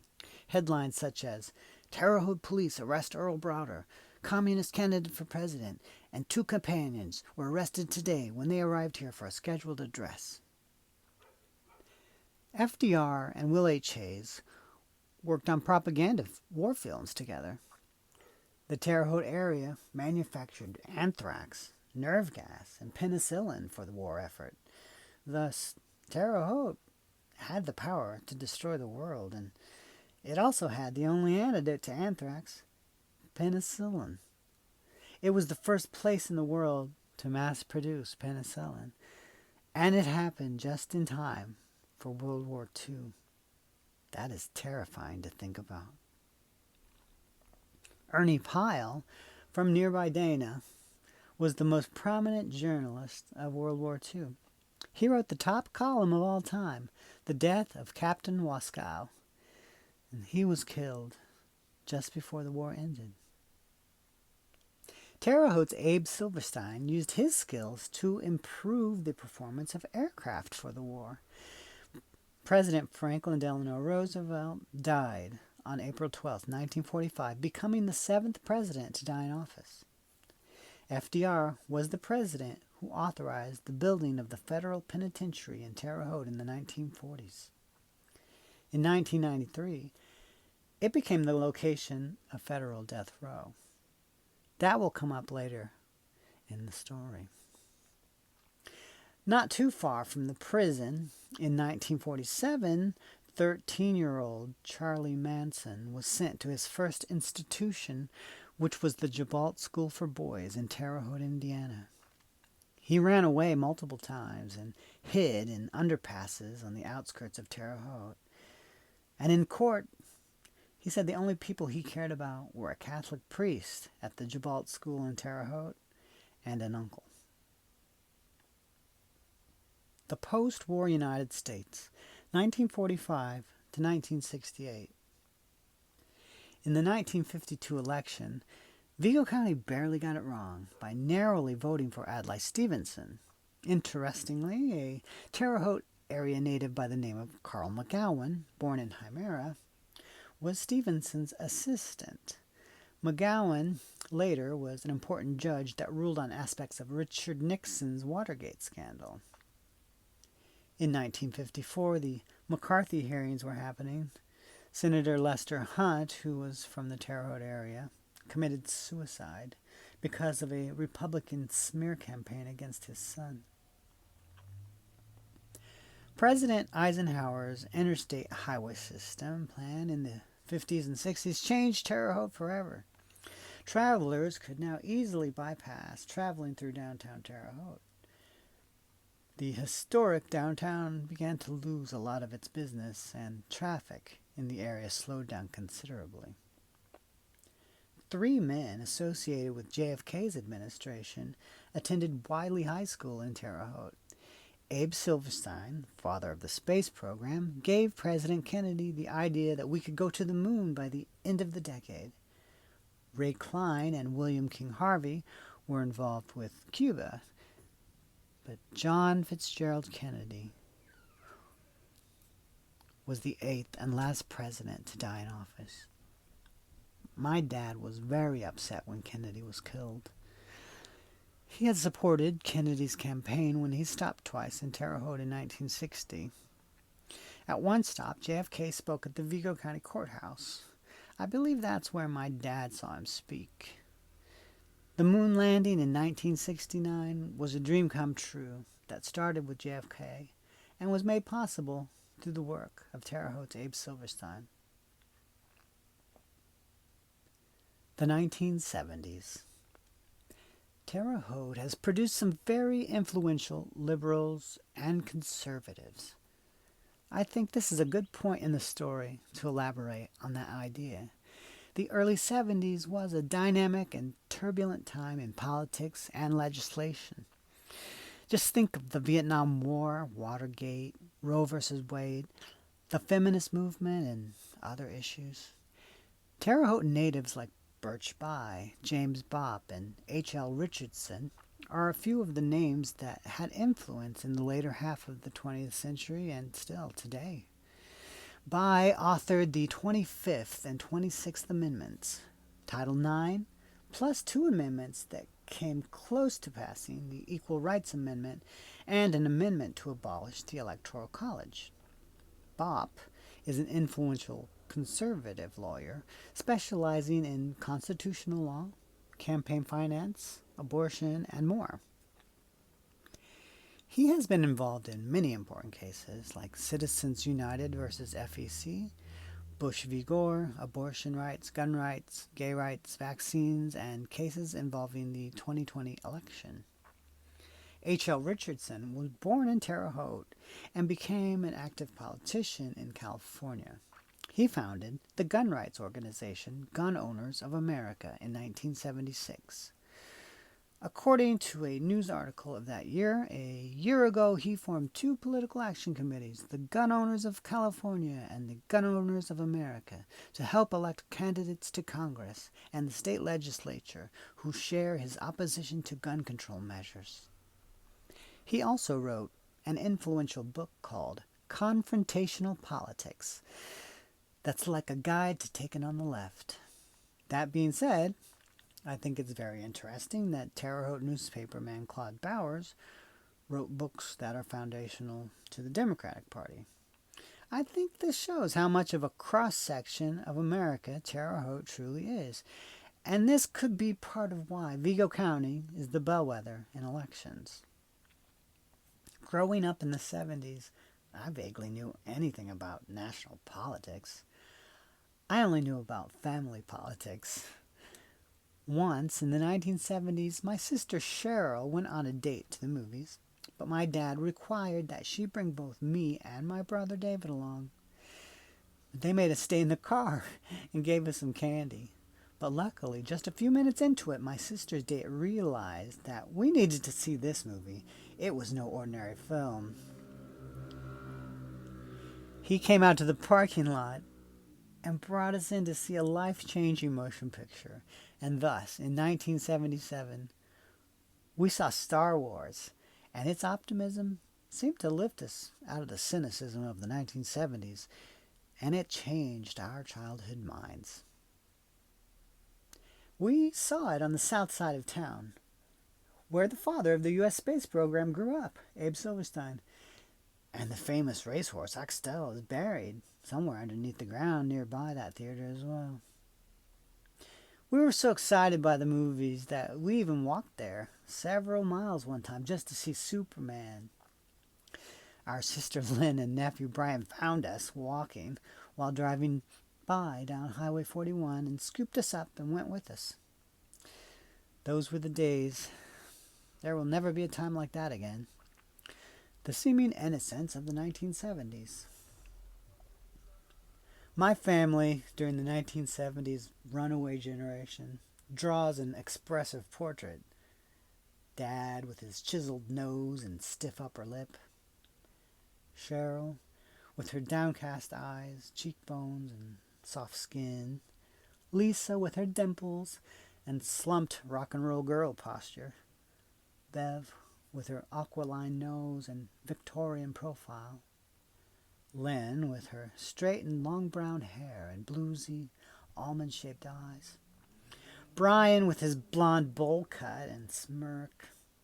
David with his gap-toothed grin and one big-winged hair bang. Mom with her pale green eyes and Jackie Kennedy hair. Kenny with his strut and his chin up. It seemed like an innocent time of glowing gold-frame memories, at least to a child like me. Children just want to be loved, and they often see what others don't. I always wanted the best for everyone and for everyone to be together. My parents split up for good in the 1970s, and I guess we all started to drift apart in different ways, but we always came back together. Love is the universal power that keeps us together, and I believe it's always there if you open yourself to it. Whenever I tell someone I'm from Terre Haute, Indiana, people either say, "Oh, Columbia House," or "Oh, Larry Bird." Well, honestly, we all worked at the Columbia House Record and Tape Club at one time or another. I remember in the 1970s, members of my family would bring home these really funky looking sculptures from the Columbia House. They were actually the leftover melted vinyl record refuse that would create shapes that looked like something from an alien planet or Star Trek. We'd use them for end tables, wastebaskets, cigarette holders. I liked them. One of them looked exactly like a blue tree stump from Dr. Seuss. Now, I have a kind of funny Larry Bird tale. True story. In 1979, Larry Bird took the ISU Sycamores of Terre Haute, Indiana to the NCAA basketball championship game. And the team was undefeated and up against Magic Johnson's Michigan State Spartans. ISU lost, but this game has been credited with increasing interest in the NCAA tournament. Everybody watched that game, and people still talk about it 45 years later. Of course, Larry signed a big deal with the Celtics, but ironically, he chose to stay in school until he finished his student teaching. And he did his student teaching at my school, West Vigo High School. He worked in the physical education department and was not above mowing the football field and taking out the trash. He was also an assistant coach for our baseball team, the Vikings. Our school won the baseball sectionals that year. Now, one time, Larry met my sister Lisa at the Town South Cinemas movie theater in Terre Haute. He was a nice, humble guy, but he was so smitten with how pretty she was, he introduced himself and said, "Hi, I'm Larry Bird." She rebuffed him by saying, "And I'm Lady Godiva." She walked off, and that was that. Another humorous moment with Lisa and her entourage of male admirers resulted in us losing our phone. She had another boyfriend named Bobby that would call our house constantly. My dad got so mad at the incessant ringing of the telephone that he grabbed the phone off the wall so nobody could be calling our house for a long time. Our old White House on the hill was constantly traversed by teenagers back then, and Dad had his hands full. Having 4 attractive sisters definitely controlled the narrative of events when I was growing up, and they were the 4 oldest siblings. They were like the 4 seasons, 4 different sun signs: Aquarius, Aries, Capricorn, and Cancer. All very different, and unique in their style and opinions, but the same in many human ways. I saw them as strong women, and I listened to all their unique perspectives about life. I think my brothers felt the same. We love our sisters so much. The age of Reagan. The election of Ronald Reagan in 1980 caused a big change in the direction of America. It became a conservative time of trickle-down economics. I remember minimum wage was barely $3 per hour. I remember my sister collecting little stamps at the A&P supermarket each time she shopped for groceries. And the little stamps were then licked and placed on a bingo-like postcard. And when you filled the card, you could get a free item like eggs or bread. Reminds me of little dividends you get from purchasing stock in companies. I also remember things became available in lower-priced generic brands. We would walk the few blocks to get some eggs with the stamp-covered postcard, and Bev would cook us a tasty omelet with onions for seasoning. Bev started to work on herself. She got herself healthy, started exercising, and went back to school to study dietetics, working odd jobs to get through college, and she also sought out a fertility doctor because she couldn't have children without having a necessary surgery. She graduated from college and met a younger man, and they had a baby. Becoming a mother was a dream come true for Bev. She seemed to be on track and was accepted to graduate school.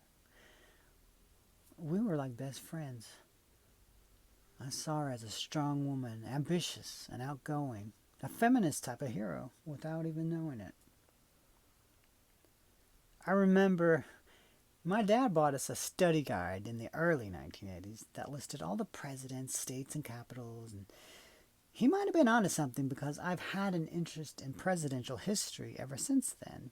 I remember getting a visit at our school from a Republican politician in the early 80s. I came home and asked, "Dad, are we Republicans?"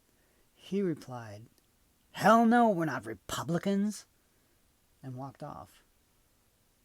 And that, I suppose, was my abrupt introduction to politics. In 1986, I had a friend named Claire, who was an older black woman.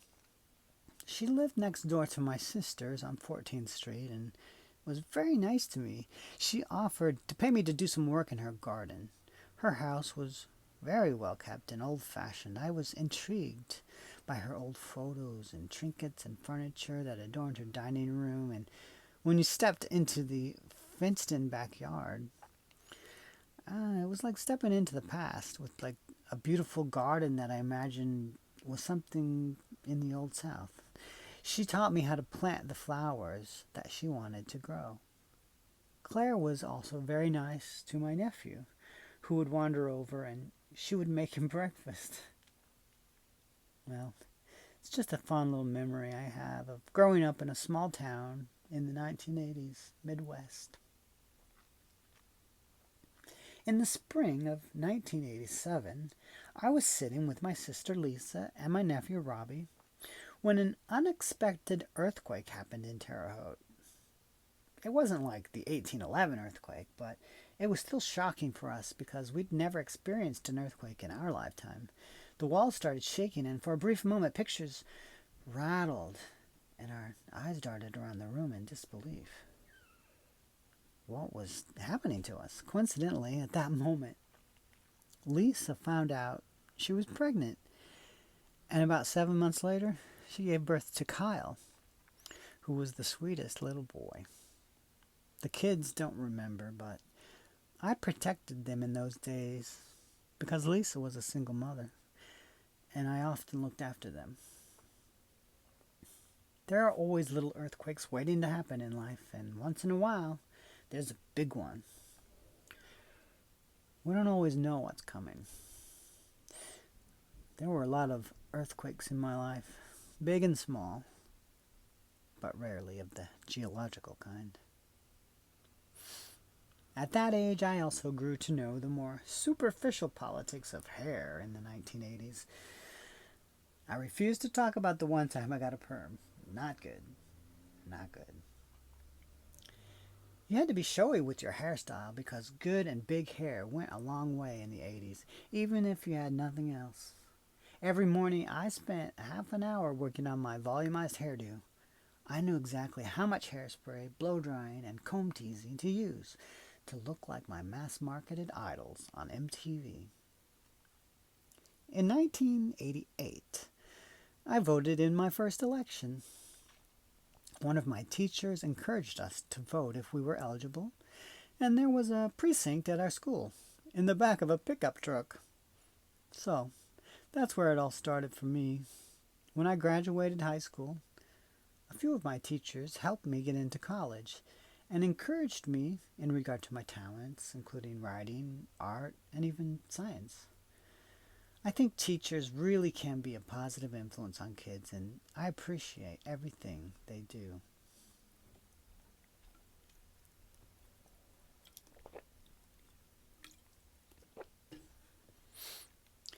In the 1990s, there was a place that some people called the Pink House in Terre Haute.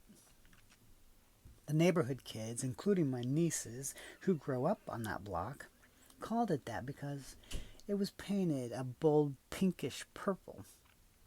I imagine the kids thought of it as a fantasy home, like Barbie's house or something from their imagination. But my nieces and other neighborhood kids loved it and said when they grew up they wanted to live in the Barbie house or the pink house. My brother actually wanted to buy it. He thought it was a neat house. It was very old-fashioned, with two porches that were lined with banisters and lattice-like buttresses. I don't think people know the real history of the house, so let's travel back in the time machine one last time. It was a very old, historic house that was built by a runaway slave named David D. Harris with the help of a local businessman and philanthropist named William Riley McKean. It was built in 1883 and was always painted white in the Harris family days. I found that out from an old friend of the last surviving member of the Harris family, Ernestine Harris Johnson. The friend said Ernestine would have been horrified by the new color. The house was located at 15th and 1st Avenue. And according to a friend, Ernestine had the most fascinating oral history he'd ever heard. Ernestine also told the family story to the local newspaper in 1986. In one part it says, "The Harris girls were the daughters of Ida and David D. Harris.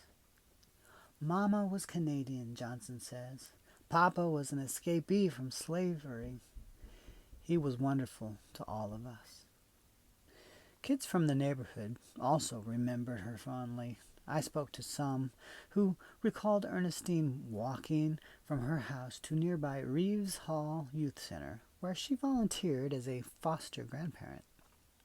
She would also sit on her porch and wave to the children passing by. She was loved. If those walls could talk, the Harris house would tell an epic story. David and Ida Harris were the parents of twins Evangeline and Ernestine. Evangeline wrote the first books for black school children, which featured black characters. George Washington Carver was impressed and helped her with this venture. And Carver told her she was a pioneer in the civil rights cause. Evangeline was also an esteemed opera singer. Uncle Albert Mazik was a civil rights leader, and his grandfather and Henry Ward Beecher organized the Underground Railroad in the Ohio Valley. The house is now demolished. It's just a quiet, grass-covered lot. Some of the urban legends I was told when I spoke with people from the neighborhood are that there were tunnels under the house and that it was part of the Underground Railroad. I regard the Harris house, which some kids called the Pink House or the Barbie House, as a part of the story of America and how we arrived at this point today. If those walls could talk. The 1990s was a new world for me because I had just gone away to college and my dad died in my first fall semester in 1989. I left Terre Haute for good. only visiting family a few times a year. It felt different. Everything I had perfected about my personal style throughout the 80s started to feel passé. I had to adapt to a new era, and it felt more liberal and free. No more high school, and my dad wasn't there to look into my life. My mind grew a lot, and I experienced more of the world and different kinds of people and philosophies than in my small country neighborhood.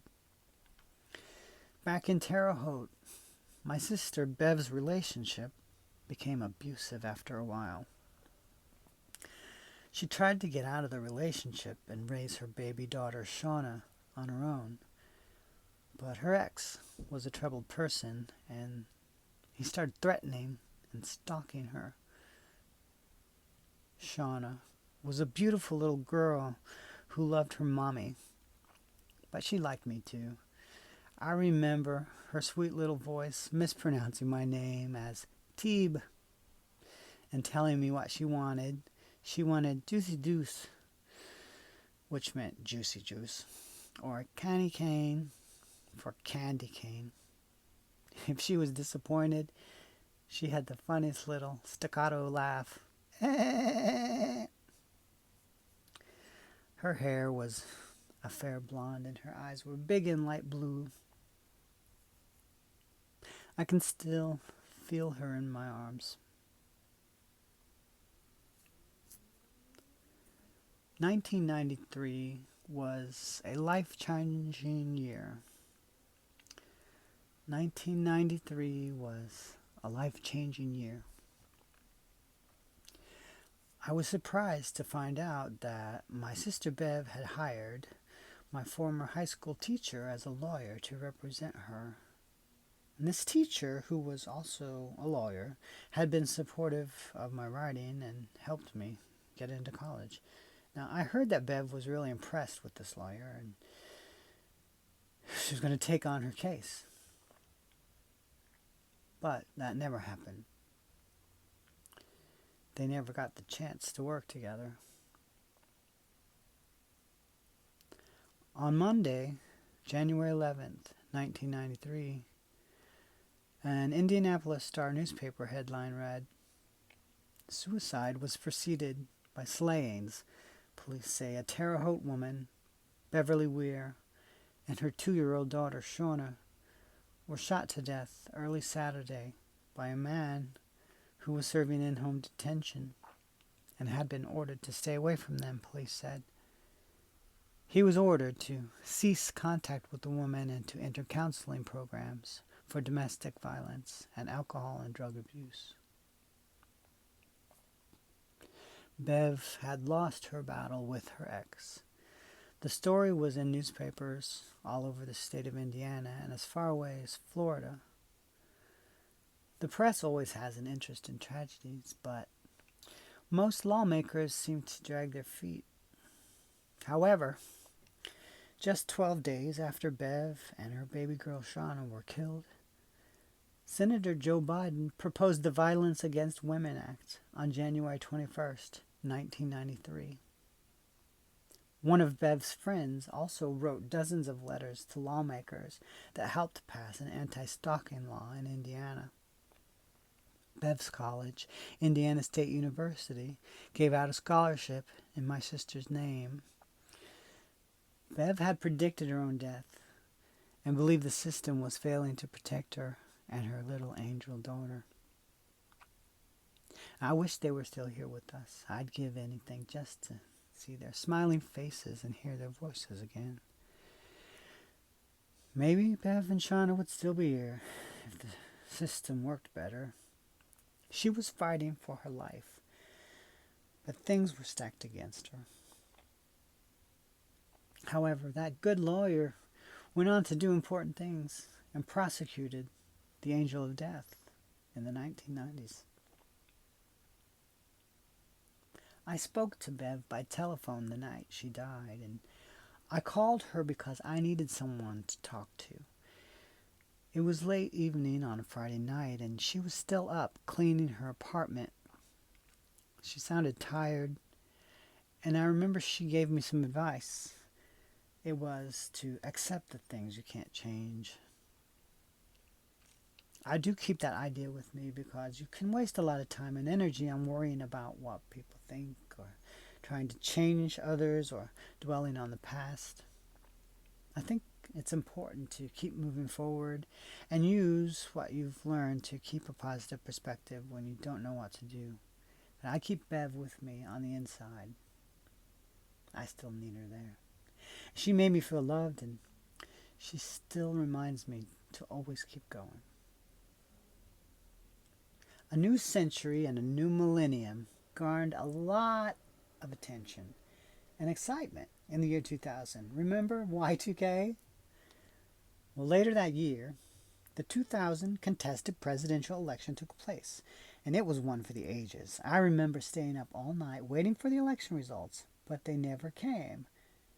There was a fight that went all the way to the Supreme Court. Al Gore won the popular vote, but the Electoral College was still hanging in the balance.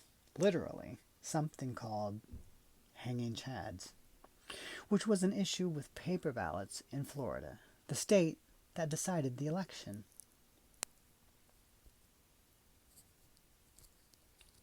During one of the recounts, the Supreme Court ruled to stop the recount, and ultimately Al Gore conceded the election to George W. Bush.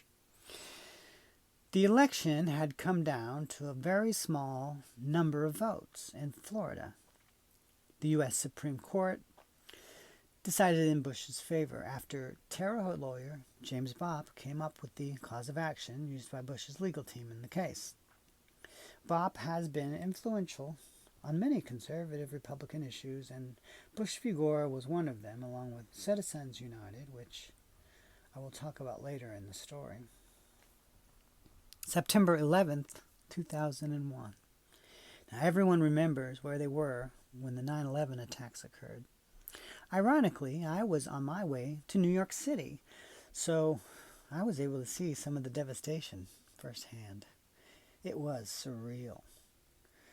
Another irony is that exactly 3 months prior to 9/11, on June 11th, 2001, Timothy McVeigh was executed on death row in Terre Haute, Indiana. It was a really big media event. Interestingly, that prison is in Honey Creek Township, the place Orlando J. Smith grew up, who was a pioneer for the beginnings of the news media. This was early on in George W. Bush's first term, and it was really a new era in many ways, especially psychologically, because 9/11 was the first time the United States was attacked since Pearl Harbor occurred in 1941. It was a scary time, and the paranoia and fear still lingers from those dark days now. Terre Haute lawyer James Bopp is someone I think people should educate themselves about. He's had a long, influential career in conservative politics. One newspaper article stated, 2007 case changed donation landscape. Bopp, in 2007, introduced the Citizens United versus Federal Election Commission case, which 3 years later resulted in the repeal of restrictions on the roles of corporations and labor unions in political campaigns. Barack Obama. Obama was the first Democrat to win Indiana since Lyndon B. Johnson won it in 1964, when Obama was a mere 3 years old. The only other Democrats to win Indiana since 1900 were FDR and Woodrow Wilson. I watched from my New York City apartment, and it was an emotional moment. It was historic. America elected its first black president. In a rare feat, Obama even won the state of Indiana. My sister Cheryl told me that my mom voted for Obama as well. I had never known my mom to talk about politics or voting much, except when she told me once that my dad was really upset when Kennedy was assassinated. Obama was elected in 2008 when the country was on the cusp of the biggest recession since the Great Depression, when George W. Bush left office. And by the end of Obama's presidency in 2017, we had pulled ourselves out of that economic crisis, and we're doing well. Obama is remembered for such progressive things as the Affordable Care Act and legalizing gay marriage. Obama's election was really like the end of the Reagan era because it was a new direction, just like 1980 had been. Actually, I think even Donald Trump shifted away from the ideals of Reagan. Now, Trump shocked the world by winning the 2016 presidential election. Hillary Clinton was heavily favored to win, and I think it was a lesson in underestimating the silent and rural population. I think places like the Terre Haute metro area definitely played a part in his rise. I've seen a lot of support for him from my hometown, and I've seen a strong resistance as well.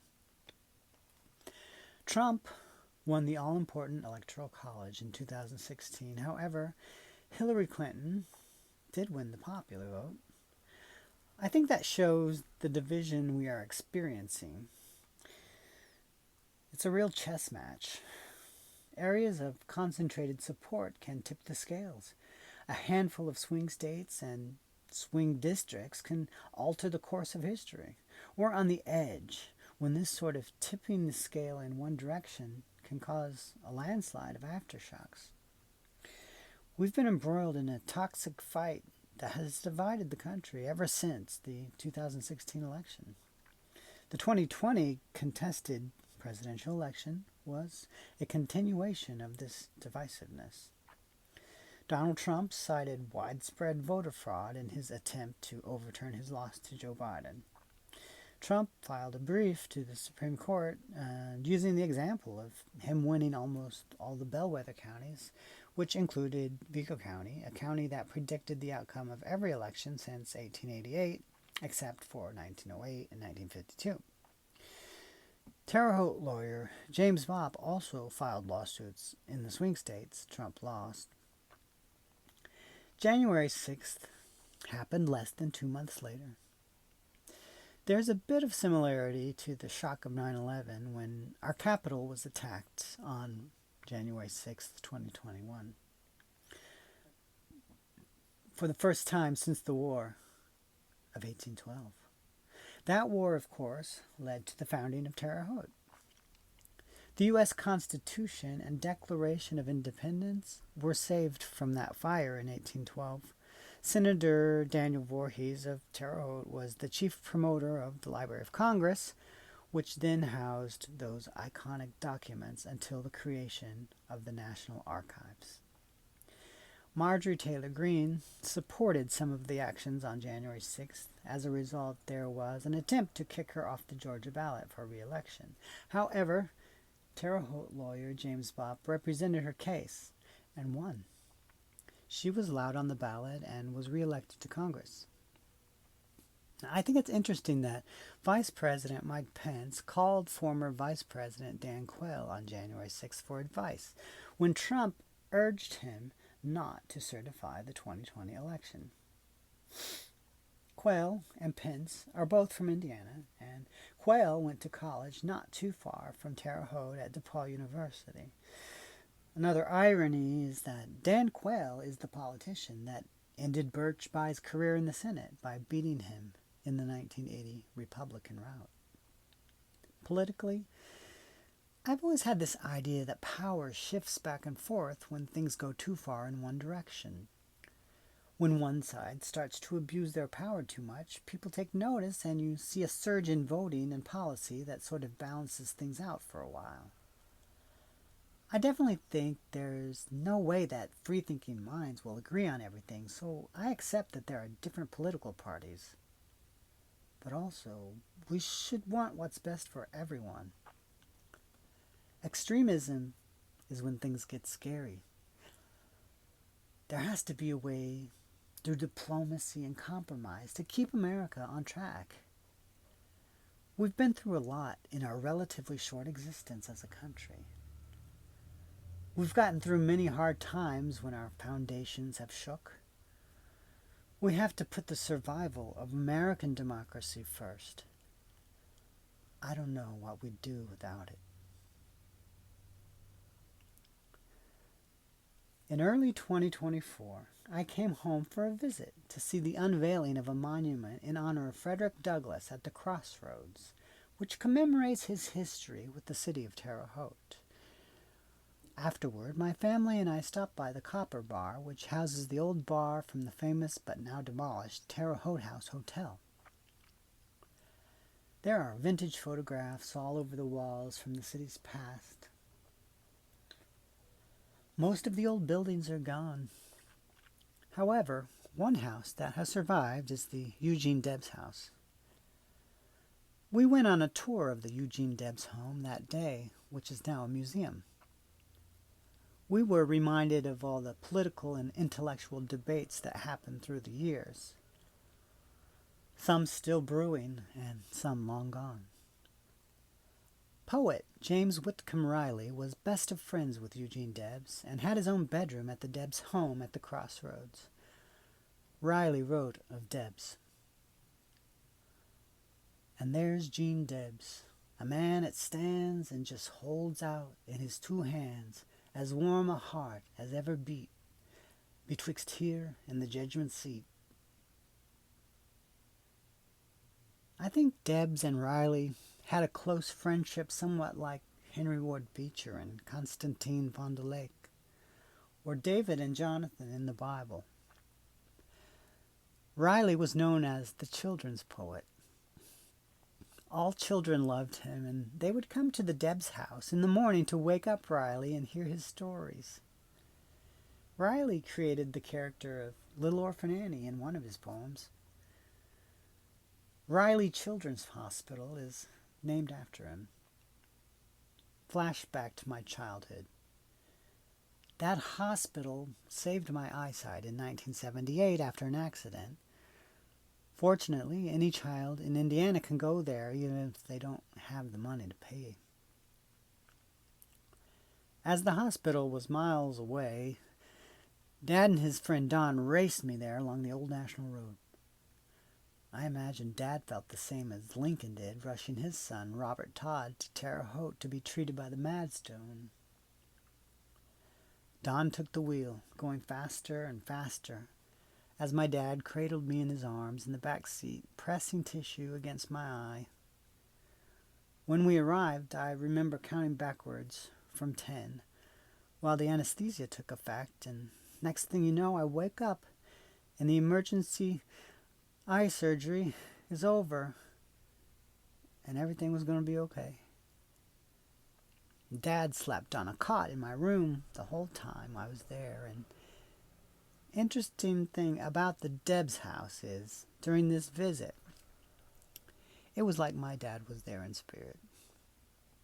We started out in the backyard, where there's a row of plaques honoring different labor leaders, such as Mother Jones, that sits about 20 yards behind the house. On the house itself, there's only one plaque, and that plaque is dedicated to Virgil E. Morris, labor leader, the same name that adorns Labor's Local 204 in Terre Haute, which was my dad's union when I was growing up. We thought that was really special. Aptly, my dad's birthday often falls on Labor Day. Debs was the labor leader who led the 1894 Pullman strike. He was directly responsible for the creation of federal labor laws protecting workers and getting a bill establishing Labor Day as a national holiday to that historic strike which brought the country to a standstill in many ways. It reminds me that everyone deserves a fair shot at the American dream. Speaking of Labor Day, Terre Haute kind of has the two bookends of summer.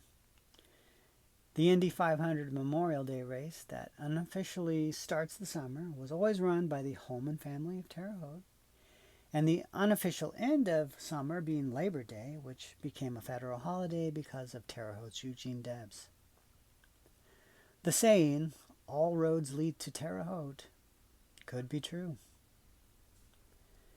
In early 2024, I also got to see an awe-inspiring total eclipse in my hometown of Terre Haute, Indiana. It was the most amazing thing I've ever seen. It was a spiritual experience, and I know it meant something. I could feel it. It makes me think back to the beginning of this story in 1811, when a total eclipse occurred at the crossroads of America, where so much has happened. Where Henry Ward Beecher had an epiphany, where St. Guerin performed miracles, where gangsters terrorized the public, where political leaders fought for us, where innovators had visions and artists had imagination. Maybe Terre Haute is like a barometer or litmus test. Maybe Terre Haute is a battleground between good and evil, but I think good always wins. That's the optimist in me. Maybe the universe is trying to tell us something. Maybe it's showing us that life sometimes recurs elliptically and at moments appears as a beautiful, perfect circle that comes back to the beginning. You are a child of the universe, no less than the trees and the stars. You have a right to be here. And whether or not it is clear to you, no doubt the universe is unfolding as it should. Written by Max Ehrman at the Crossroads of America, Terre Haute, Indiana.